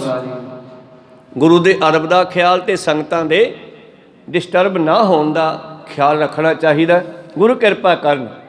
ਮੇਰੇ ਪ੍ਰੀਤਮ ਜੀ ਕਹਿੰਦੇ ਅਦਬ ਦੇ ਨਾਲ ਚੱਲ। ਮੈਂ ਲਾਗਰ ਸਿੰਘ ਕਹਿਣ ਲੱਗਿਆ, ਸਤਿਗੁਰਾਂ ਨੂੰ ਦੇਖ ਸਾਹਮਣੇ ਬੈਠੇ ਹੈ, ਤੂੰ ਪੈਰਾਂ ਨਾਲ ਰੇਤਾ ਡਾਉਂਦਾ ਆ ਰਿਹਾ ਹੈ, ਔਰ ਮਨ ਦੇ ਵਿੱਚੋਂ ਹੰਕਾਰ ਕੱਢ। ਇਹਨਾਂ ਵਿਕਾਰਾਂ ਨੂੰ ਘਰੇ ਛੱਡ ਕੇ ਆਓ, ਹੰਕਾਰ ਘਰੇ ਛੱਡ ਕੇ ਆਓ। ਕਾਮ, ਕ੍ਰੋਧ, ਲੋਭ, ਮੋਹ, ਹੰਕਾਰ, ਇਹਨਾਂ ਨੂੰ ਘਰੇ ਛੱਡ ਕੇ ਆਓ। ਤਾਂ ਪਾਤਸ਼ਾਹ ਜੀ ਕਹਿੰਦੇ ਚੌਥਾ ਚੰਚਲ ਮਨ ਕੋ ਗਹੋ, ਕਾਮ ਕ੍ਰੋਧ ਸੰਗ ਕਬੂ ਨਾ ਬਹੋ। ਇਹਨਾਂ ਨੂੰ ਘਰੇ ਛੱਡਿਆ ਪੰਜਾਂ ਵਿਕਾਰਾਂ ਨੂੰ, ਔਰ ਇੱਥੇ ਸਿੱਖ ਬਣ ਕੇ ਆਓ। ਇੱਥੇ ਆਪਣਾ ਭਾਂਡਾ ਖਾਲੀ ਕਰਕੇ ਲਿਆਓ ਜੇ ਕੁਝ ਲੈ ਕੇ ਜਾਣਾ। ਤੇ ਜੇ ਪਹਿਲਾਂ ਹੀ ਉਹ ਭਰਿਆ ਹੋਇਆ ਤੁਹਾਡੀਆਂ ਅੰਦਰਲੀਆਂ ਵਡਿਆਈਆਂ ਕਰਕੇ, ਫਿਰ ਗੁਰੂ ਨੇ ਉਹਦੇ ਵਿੱਚ ਕੀ ਪਾਉਣਾ। ਕਹੋ ਸਤਨਾਮ। ਤਾਂ ਭਾਂਡਾ ਖਾਲੀ ਭਾਵ ਨਿਮਰਤਾ ਸਹਿਤ ਆਉਣਾ ਚਾਹੀਏ। ਖੈਰ ਭਾਈ ਸਾਹਿਬ, ਭਾਈ ਮਹਿਲਾਗਰ ਸਿੰਘ ਜੀ ਕਹਿਣ ਲੱਗੇ, ਚੌਧਰੀ ਸਾਹਿਬ ਹੌਲੀ ਚੱਲੋ, ਸਤਿਗੁਰ ਦੇ ਸਤਿਕਾਰ ਦਾ ਖਿਆਲ ਰੱਖੋ ਜੀ। ਸਿੰਘ ਬਾਤ ਸੁਨ ਕਰ ਜਨ ਦਾਵਾ, ਮਨ ਪਨ ਕੋ ਲਗ ਅਦਿਤ ਜਲਾਵਾ। ਬਸ ਹੰਕਾਰੀਆਂ ਦੇ ਵਿੱਚ ਇਹੀ ਫਰਕ ਹੁੰਦਾ ਹੈ। ਜਿਹੜਾ ਤਾਂ ਹੁੰਦਾ ਨਾ ਕੋਈ ਗੁਰੂ ਦੀ ਕਣੀ ਜਿਹਨੂੰ ਮਿਲੀ ਹੋਵੇ ਉਹ ਤਾਂ ਗੱਲ ਸਮਝ ਜਾਂਦਾ, ਪਰ ਜਿਹਨੂੰ ਹੰਕਾਰ ਹੁੰਦਾ ਉਹ ਕਹਿੰਦਾ ਹਾਂ ਮੈਨੂੰ ਕਿਵੇਂ ਕਹਿਤਾ ਵੀ ਮੈਂ ਆਏ ਕਰਾਂ, ਇਹਨੇ ਮੈਨੂੰ ਕਿਵੇਂ ਕਹਿਤਾ। ਗੁੱਸਾ ਕਰ ਗਿਆ, ਕਹਿੰਦੇ ਕਪੂਰਾ ਗੁੱਸਾ ਕਰ ਗਿਆ, ਹਾਂ ਹਾਂ ਮੈਨੂੰ ਟੋਕਣ ਵਾਲਾ ਇਹ ਹੁੰਦਾ ਕੌਣ ਆ। ਹੌਲੀ ਚੱਲ। ਕਿਉਂ? ਮਨ ਦੇ ਵਿੱਚ ਇਸ ਦੇ ਹੰਕਾਰ ਆ ਗਿਆ, ਸੜ ਗਿਆ। ਇਹਨੇ ਆਪਣੀ ਚੌਧਰ ਵਿਖਾਉਣੀ ਚਾਹੀ ਸੀ, ਪਰ ਭਾਈ ਸਾਹਿਬ ਨੇ ਟੋਕ ਦਿੱਤਾ। ਜਿਸ ਤਰ੍ਹਾਂ ਧੰਨ ਧੰਨ ਸ਼੍ਰੀ ਗੁਰੂ ਨਾਨਕ ਦੇਵ ਜੀ ਮਹਾਰਾਜ ਅਹਿਮਦਾਬਾਦ ਗਏ, ਤੇ ਉੱਥੋਂ ਦੀ ਕਹਾਣੀ ਦੀ ਮੈਂ ਟੂਕ ਮਾਤਰ ਤੁਹਾਡਾ ਇਸ਼ਾਰਾ ਕਰਾਉਣਾ, ਧਿਆਨ ਦਿਓ ਚੁੱਪ ਕਰਕੇ। ਜਿਸ ਵੇਲੇ ਮਲਕ ਭਾਗੋ ਨੇ ਲੰਗਰ ਕੀਤਾ, ਉਹ ਬ੍ਰਹਮ ਭੋਜ ਕਹਿੰਦੇ ਸੀ, ਸਾਰੇ ਪਿੰਡ ਵਾਸੀਆਂ ਨੂੰ ਸੱਦੇ, ਆਸੇ ਪਾਸੇ ਦੇ ਬਹੁਤ ਲੋਕ ਆਉਂਦੇ ਸੀ। MLA ਸੀ, ਇਹ ਮੰਤਰੀ ਸੀ ਉਸ ਵੇਲੇ ਦਾ, ਪਠਾਨ ਰਾਜੇ ਦਾ ਇਹ ਮੰਤਰੀ ਸੀਗਾ। ਤੇ ਸਾਰੇ ਨਗਰ ਨਿਵਾਸੀ ਆਏ ਤੇ ਬਾਬਾ ਨਾਨਕ ਜੀ ਨਾ ਗਏ। ਤੇ ਜਿਸ ਵੇਲੇ ਬਾਬਾ ਨਾਨਕ ਜੀ ਨਾ ਗਏ ਤੇ ਇਹਨੇ ਵਾਰ-ਵਾਰ ਬੰਦੇ ਭੇਜੇ, ਤੀਜੀ ਚੌਥੀ ਵਾਰ ਬੰਦੇ ਭੇਜੇ, ਪਾਤਸ਼ਾਹ ਚਲੇ ਗਏ। ਕਹਿੰਦੇ ਹਾਂ ਦੱਸ ਕੀ ਗੱਲ। ਕਹਿੰਦਾ ਤੂੰ ਸ਼ੂਦਰਾਂ ਦੇ ਘਰੇ ਤਾਂ ਭੋਜਨ ਛਕੀ ਜਾਂਦਾ, ਤੇ ਸਾਡੇ ਘਰੇ ਸੱਦਿਆ ਤੂੰ ਆਇਆ ਨਹੀਂ। ਮੇਰੇ ਬ੍ਰਹਮ ਭੋਜ ਦੀ ਨਿੰਦਿਆ ਕੀਤੀ, ਤੂੰ ਬੇਅਦਬੀ ਕੀਤੀ। ਪਾਤਸ਼ਾਹ ਕਹਿੰਦੇ ਲਿਆ ਪਾ ਕੇ ਕੀ ਲਿਆਂਦਾ ਤੂੰ ਬਣਾਇਆ। ਥਾਲ ਸਜਾ ਕੇ ਮੂਹਰੇ ਰੱਖਤਾ। ਪਾਤਸ਼ਾਹ ਨਿਗਾਹ ਮਾਰੀ, ਕਹਿਣ ਲੱਗੇ ਮੈਂ ਤਾਂ ਨਹੀਂ ਖਾਂਦਾ। ਕਿਉਂ? ਇਹਦੇ ਵਿੱਚ ਤਾਂ ਖੂਨ ਹੀ ਖੂਨ ਫਿਰਦਾ, ਮੈਂ ਨਹੀਂ ਖਾਣਾ ਇਹ। ਉਹ ਕਹਿਣ ਲੱਗਿਆ ਦੇਸੀ ਘਿਓ 'ਚ ਬਣਾਇਆ, ਖੂਨ ਕਿੱਥੋਂ ਆ ਗਿਆ? ਉਹ ਕਹਿੰਦੇ ਇਹ 'ਚ ਤਾਂ ਖੂਨ ਹੈ। ਲਾਲੋ ਤੇਰੇ ਘਰੇ ਕੋਈ ਪ੍ਰਸ਼ਾਦਾ ਪਿਆ ਤਾਂ ਲੈ ਕੇ ਆ। ਭਾਈ ਲਾਲੋ ਘਰੇ ਗਿਆ, ਕੋਧਰੇ ਦਾ ਪ੍ਰਸ਼ਾਦਾ ਚੱਕ ਲਿਆਇਆ ਇੱਕ ਪੌਣੇ 'ਚ ਲਪੇਟ ਕੇ। ਜਿਸ ਵੇਲੇ ਉਹ ਲੈ ਕੇ ਆਇਆ ਤੇ ਪਾਤਸ਼ਾਹ ਜੀ ਨੇ ਉਸ ਦਾ ਪ੍ਰਸ਼ਾਦਾ ਸੱਜੇ ਹੱਥ 'ਚ ਫੜ ਲਿਆ। ਤੀਜੀ ਵਾਰ ਫਿਰ ਕਿਹਾ ਕਿ ਮੈਂ ਨਹੀਂ ਖਾਂਦੀ ਤੇ ਰੋਟੀ, ਇਹਦੇ 'ਚ ਖੂਨ ਆ ਗਰੀਬਾਂ ਦਾ। ਉਹ ਕਹਿੰਦਾ ਕਿੱਥੇ ਆ ਵਿਖਾ। ਤੇ ਪਾਤਸ਼ਾਹ ਜੀ ਨੇ ਪੂਰੀਆਂ ਚੱਕੀਆਂ ਖੱਬੇ ਹੱਥ 'ਚ, ਸੱਜੇ ਹੱਥ 'ਚ ਰੋਟੀ ਫੜੀ, ਤੇ ਜੋ ਭੜ ਕੇ ਨਪੀੜੀਆਂ ਨਾ, ਤੇ ਸੱਚੀ ਮਿੱਚੀ ਉਸ ਨੂੰ ਇੱਧਰੋਂ ਖੂਨ ਟਪਕਦਾ ਤੇ ਇੱਧਰੋਂ ਦੁੱਧ ਟਪਕਦਾ ਵਿਖਾਇਆ। ਕਹਿੰਦੇ ਆਹ ਲਾਲੋ ਦੇ ਘਰੇ ਰੋਜ਼ ਬ੍ਰਹਮ ਭੋਜ ਹੁੰਦਾ, ਤਾਈਆਂ ਮੈਂ ਉੱਥੇ ਛਕਦਾ। ਆਹ ਖੂਨ ਹੈ। ਕਹਿੰਦੇ ਤੂੰ ਇਹ ਕੋਈ ਨਾਟਕ ਕੀਤਾ, ਚੇਟਕ ਕੀਤਾ, ਕੋਈ ਮੰਤਰ ਮਾਰੇ ਆ। ਇਹ ਖੂਨ ਕਿੱਥੋਂ ਆ ਗਿਆ? ਪਾਤਸ਼ਾਹ ਕਹਿੰਦੇ ਦੱਸਾਂ ਫਿਰ ਕਿੱਥੋਂ ਆ ਗਿਆ। ਇਹ ਖੂਨ ਆਇਆ ਜਿਹੜਾ ਤੂੰ ਗਰੀਬਾਂ ਤੇ ਟੈਕਸ ਲਾ ਲਾ ਕੇ, ਜਿਵੇਂ ਅੱਜ ਭਾਰਤੀ ਜਨਤਾ ਤੇ ਟੈਕਸ ਲਾ ਲਾ ਕੇ ਮਹਿੰਗਾਈ ਵਧਾਈ ਜਾ ਰਹੀ ਆ ਸਰਕਾਰਾਂ ਵੱਲੋਂ। ਇਹ ਉਹੀ ਚੀਜ਼ ਆ। ਰਾਜੇ ਸ਼ੀਂਹ ਮੁਕੱਦਮ ਕੁੱਤੇ ਜਾਏ ਜਗਾਇਨ ਬੈਠੇ ਸੁੱਤੇ, ਇਹਨਾਂ ਨੂੰ ਜਗਾਉਣ ਵਾਸਤੇ ਗੁਰੂ ਚੱਲਿਆ ਸੀ। ਤੇ ਅੱਜ ਵੀ ਜੇ ਇਹ ਕਥਾ ਵਾਰਤਾ ਸਾਰਾ ਕੁਝ ਹੋ ਰਿਹਾ ਤੇ ਸੁੱਤਿਆਂ ਨੂੰ ਜਗਾਉਣ ਵਾਸਤੇ ਹੀ ਆ, ਸੁਚੇਤ ਕਰਨ ਵਾਸਤੇ ਹੀ ਆ। ਤਾਂ ਗੁਰੂ ਪਿਆਰਿਓ, ਪਾਤਸ਼ਾਹ ਕਹਿੰਦੇ ਜੋ ਗਰੀਬਾਂ ਦਾ ਖੂਨ ਚੂਸਦਾ, ਮਹਿੰਗਾਈ ਵਧਾ ਕੇ, ਟੈਕਸ ਲਾ ਕੇ, ਧੱਕੇ ਦੇ ਨਾਲ ਗਰੀਬਾਂ ਤੋਂ ਪੈਸੇ ਲੈਣਾ, ਜਿਹੜੇ ਉਹਨਾਂ ਪੈਸਿਆਂ ਨੂੰ ਕਾਲੇ ਧਨ ਨੂੰ ਚਿੱਟਾ ਬਣਾਉਣ ਵਾਸਤੇ, 2 ਨੰਬਰ ਦੇ ਪੈਸੇ ਨੂੰ 1 ਨੰਬਰ ਦਾ ਕਰਨ ਵਾਸਤੇ ਤੂੰ ਜਿਹੜਾ ਪੈਸਾ ਲੈ ਕੇ ਤੇ ਫਿਰ ਉਹਦੇ ਵਿੱਚੋਂ ਕੁਝ 10% ਲੰਗਰ ਲਾ ਦਿੰਦਾ, ਮੈਂ ਬ੍ਰਹਮ ਭੋਜ ਕਰਤਾ। ਦੁਨੀਆ ਕਹਿੰਦੀ ਵਾਹ ਬਈ ਵਾਹ, ਕਿੱਡਾ ਚੰਗਾ ਮੰਤਰੀ ਮਲਕ ਭਾਗੋ, ਲੰਗਰ ਕੀਤਾ ਉਹਨੇ। ਇੱਕ ਅੱਧੀ ਵਾਰੀ ਸੰਗਤਾਂ ਕੋਲੋਂ, ਜਨਤਾ ਕੋਲੋਂ ਖਵਾ ਲੈਣਾ ਤੂੰ, ਪਰ ਜਿਨ੍ਹਾਂ ਨੇ ਤੇਰੀ ਰੋਟੀ ਖਾ ਲਈ ਉਹਨਾਂ ਦੀਆਂ ਸਮਾਧੀਆਂ ਖਰਾਬ ਹੋ ਜਾਂਦੀਆਂ, ਉਹਨਾਂ ਦਾ ਸਿਮਰਨ ਖਤਮ ਹੋ ਜਾਂਦਾ ਹੈ। ਬਸ ਫਿਰ ਉਸ ਦਿਨ ਮਾਫੀ ਮੰਗ ਲੈਂਦਾ, ਚੰਗਾ ਰਹਿੰਦਾ। ਪਰ ਮਾਫੀ ਨਹੀਂ ਮੰਗੀ, ਕਹਿੰਦਾ ਕੋਈ ਨਹੀਂ ਤੈਨੂੰ ਸਾਦਾ ਵਿਖਾਊਂਗਾ ਮੈਂ ਤਜਰਬਾ। ਕੋ ਸਤਨਾਮ। ਭਾਵ ਮਨ ਦੇ ਵਿੱਚ ਗੁੱਸਾ ਕਰ ਗਿਆ ਵੀ ਇਹਨਾਂ ਨੇ ਤਾਂ ਮੇਰੇ ਜਿਹੜਾ ਹੈ ਭੋਜਨ ਦੀ ਬੇਅਦਬੀ ਕੀਤੀ, ਮੇਰੀ ਬੇਇੱਜ਼ਤੀ ਵੀ ਕਰਤੀ। ਤੇ ਅਖੀਰ ਗੁਰੂ ਪਿਆਰਿਓ, ਉਸ ਵੇਲੇ ਫਿਰ ਪਠਾਨ ਦਾ ਲੜਕਾ, ਰਾਜੇ ਦਾ ਲੜਕਾ ਬਿਮਾਰ ਸੀ ਤੇ ਰਾਜਾ ਕਹਿਣ ਲੱਗਿਆ ਮਲਕ ਭਾਗੋ ਯਾਰ ਮੇਰਾ ਮੁੰਡਾ ਠੀਕ ਨਹੀਂ ਹੋ ਰਿਹਾ, ਉਹਦਾ ਠੀਕ ਕਰਾਓ। ਕਹਿੰਦਾ ਸਾਰ ਫੜੋ, ਕੋਈ ਤਪਾ ਫੜੋ। ਕਹਿੰਦੇ ਕਿਹੜੇ ਤਪੇ ਨੂੰ ਫੜਾਂ, ਬਥੇਰੇ ਵੇਖ ਲਏ ਮੈਂ ਤਾਂ ਪੁੱਛ ਪੁੱਛ ਕੇ, ਕੋਈ ਲੋਟ ਨਹੀਂ ਆਇਆ। ਕਹਿੰਦੇ ਇੱਥੇ ਇੱਕ ਨਾਨਕ ਤਪਾ ਰਹਿੰਦਾ ਲਾਲੋ ਦੇ ਘਰੇ, ਉਹਨੂੰ ਸੱਦੋ। ਉਹਨੇ ਜਵਾਬ ਦੇ ਦੇਣਾ, ਠੀਕ ਨਹੀਂ ਕਰਨਾ। ਜੇ ਉਹਨੇ ਜਵਾਬ ਦੇਤਾ ਤੇ ਉਹਨੂੰ ਅੰਦਰ ਕਰ ਦਿਓ, ਜੇਲ੍ਹ 'ਚ ਕਰ ਦਿਓ।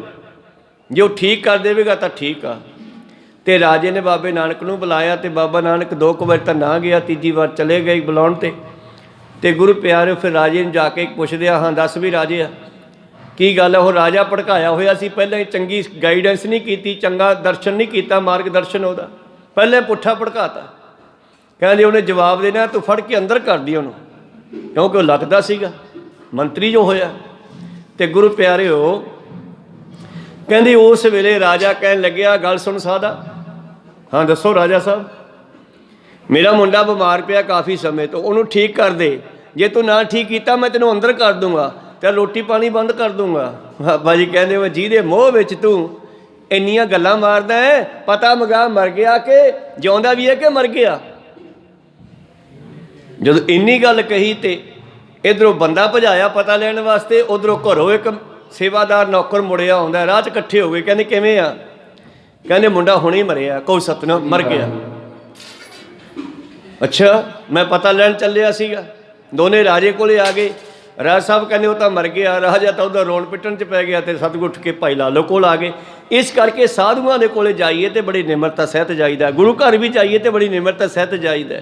ਪਰ ਜਿਹੜਾ ਇੱਥੇ ਸ਼ਰਧਾ ਨਾਲ ਆਉਂਦਾ ਉਹਨੂੰ ਦੇਗ ਮਿਲਦੀ ਹੈ, ਪ੍ਰਸ਼ਾਦ ਮਿਲਦਾ ਹੈ।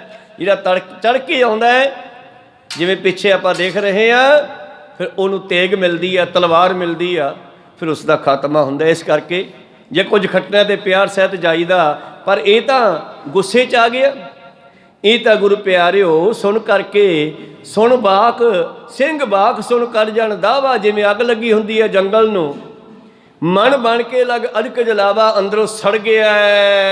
ਜਦੋਂ ਜਵਾਲਤ ਮਨ ਦੀਪਕ ਨਿਆਈ, ਸਿੰਘ ਬਾਕ ਬੋ ਪਾਇਓ ਬੁਝਾਈ। ਜਿਵੇਂ ਲੱਗੀ ਹੋਈ ਅੱਗ ਨੂੰ ਕਿਤੇ ਹਵਾ ਲੱਗ ਜਾਵੇ ਜਾਂ ਅੱਗ ਦੇ ਉੱਤੇ ਕੋਈ ਘਿਓ ਪਾ ਦੇਵੇ, ਸਿੰਘ ਦਾ ਬਚਨ ਇਸ ਦੇ ਹੰਕਾਰ ਨੂੰ ਹੋਰ ਵੀ ਵਧਾ ਗਿਆ। ਸਿੰਘ ਦਾ ਬਚਨ ਇਸ ਦੀ ਲੱਗੀ ਅੰਦਰਲੀ ਅੱਗ ਨੂੰ, ਈਰਖਾ ਦੀ ਅੱਗ ਨੂੰ ਵਧਾ ਗਿਆ ਹੈ ਜੀ। ਇਸ ਜੁਤ ਚਿਤ ਪਾ ਲਾਖੇ ਅਪਮਾਨਾ, ਬਸ ਨਾ ਬਸਾਏ ਨਾ ਸਕੇ ਬਖਾਨਾ। ਗੁੱਸਾ ਬੜਾ ਆਇਆ ਪਰ ਕੋਈ ਵਾਹ ਨਹੀਂ ਗਈ ਗੁੱਸਾ ਕੱਢਣ ਦੀ। ਸਿੰਘ ਨੂੰ ਕੋਈ ਜਵਾਬ ਨਾ ਦੇ ਸਕਿਆ। ਗੁਰ ਸਮੀਪ ਹੋਏ ਬੰਧਨ ਠਾਨੀ, ਬੈਠ ਗਿਓ ਤਬ ਪਾਵਨ ਹਾਨੀ। ਘਰੋਂ ਤਾਂ ਬੜੇ ਚਾਅ ਨਾਲ ਆਇਆ ਸੀਗਾ ਆਪਣੀ ਟੌਰ ਦਿਖਾਉਣ ਵਾਸਤੇ, ਪਰ ਸਿੰਘ ਦੇ ਕਹਿਣ ਤੇ ਉਹ ਸਭ ਅੰਦਰੋਂ ਚਾਅ ਜਾਂ ਖਤਮ ਹੋ ਗਿਆ ਤੇ ਮਨ ਜਿਹੜਾ ਹੈ ਉਹ ਹਾਨੀ ਹੋ ਗਈ, ਭਾਵ ਮਨ ਢਹਿ ਗਿਆ ਇਸ ਦਾ। ਇੱਕ ਪ੍ਰਿਅੰਕ ਪਰ ਸਤਿਗੁਰ ਤੇਰੇ, ਦੁਤੀਏ ਪਰ ਪ੍ਰਭ ਅਯੁੱਧ ਧਰੇ। ਤੋ ਸਤਿਗੁਰ ਇੱਕ ਪਲੰਗੇ ਤੇ ਬੈਠੇ ਸੀ, ਨਾਲ ਹੀ ਦੂਜਾ ਪਲੰਗਾ ਲਾਇਆ, ਉਹਦੇ ਉੱਤੇ ਸ਼ਾਸਤਰ ਹੋਰ ਰੱਖੇ ਹੋਏ ਹਨ। ਨਿਰਮਲ ਚੰਦਰ ਹਾਸ ਕਰ ਧਾਰਾ, ਧਾਰਾ ਗੁਣ ਕੋ ਦੰਡ ਵੱਡ ਭਾਰਾ। ਔਰ ਗੁਰੂ ਜੀ ਨੇ ਤਿੱਖੀ ਧਾਰ ਵਾਲੀ ਤਲਵਾਰ ਆਪਣੇ ਗਾਤਰੇ ਧਾਰਨ ਕੀਤੀ ਹੋਈ ਸੀ ਤੇ ਭਾਰੀ ਧਨੁਖਵਾਨ ਮੋਢੇ ਤੇ ਧਾਰਨ ਕੀਤਾ ਸੀ। ਕਸ ਭਰੇ ਕਰੇ ਕਰ ਤੀਰਾ, ਤੀਰ ਸੁਹਾਵਤ ਗੁਨੀ ਗਹੀਰਾ। ਔਰ ਤੀਰਾਂ ਦਾ ਭਰਿਆ ਹੋਇਆ ਪੱਥਾ ਜਿਹੜਾ ਹੈ ਸਤਿਗੁਰਾਂ ਦੇ ਮੋਢੇ ਤੇ ਸ਼ੋਭ ਰਿਹਾ ਸੀ।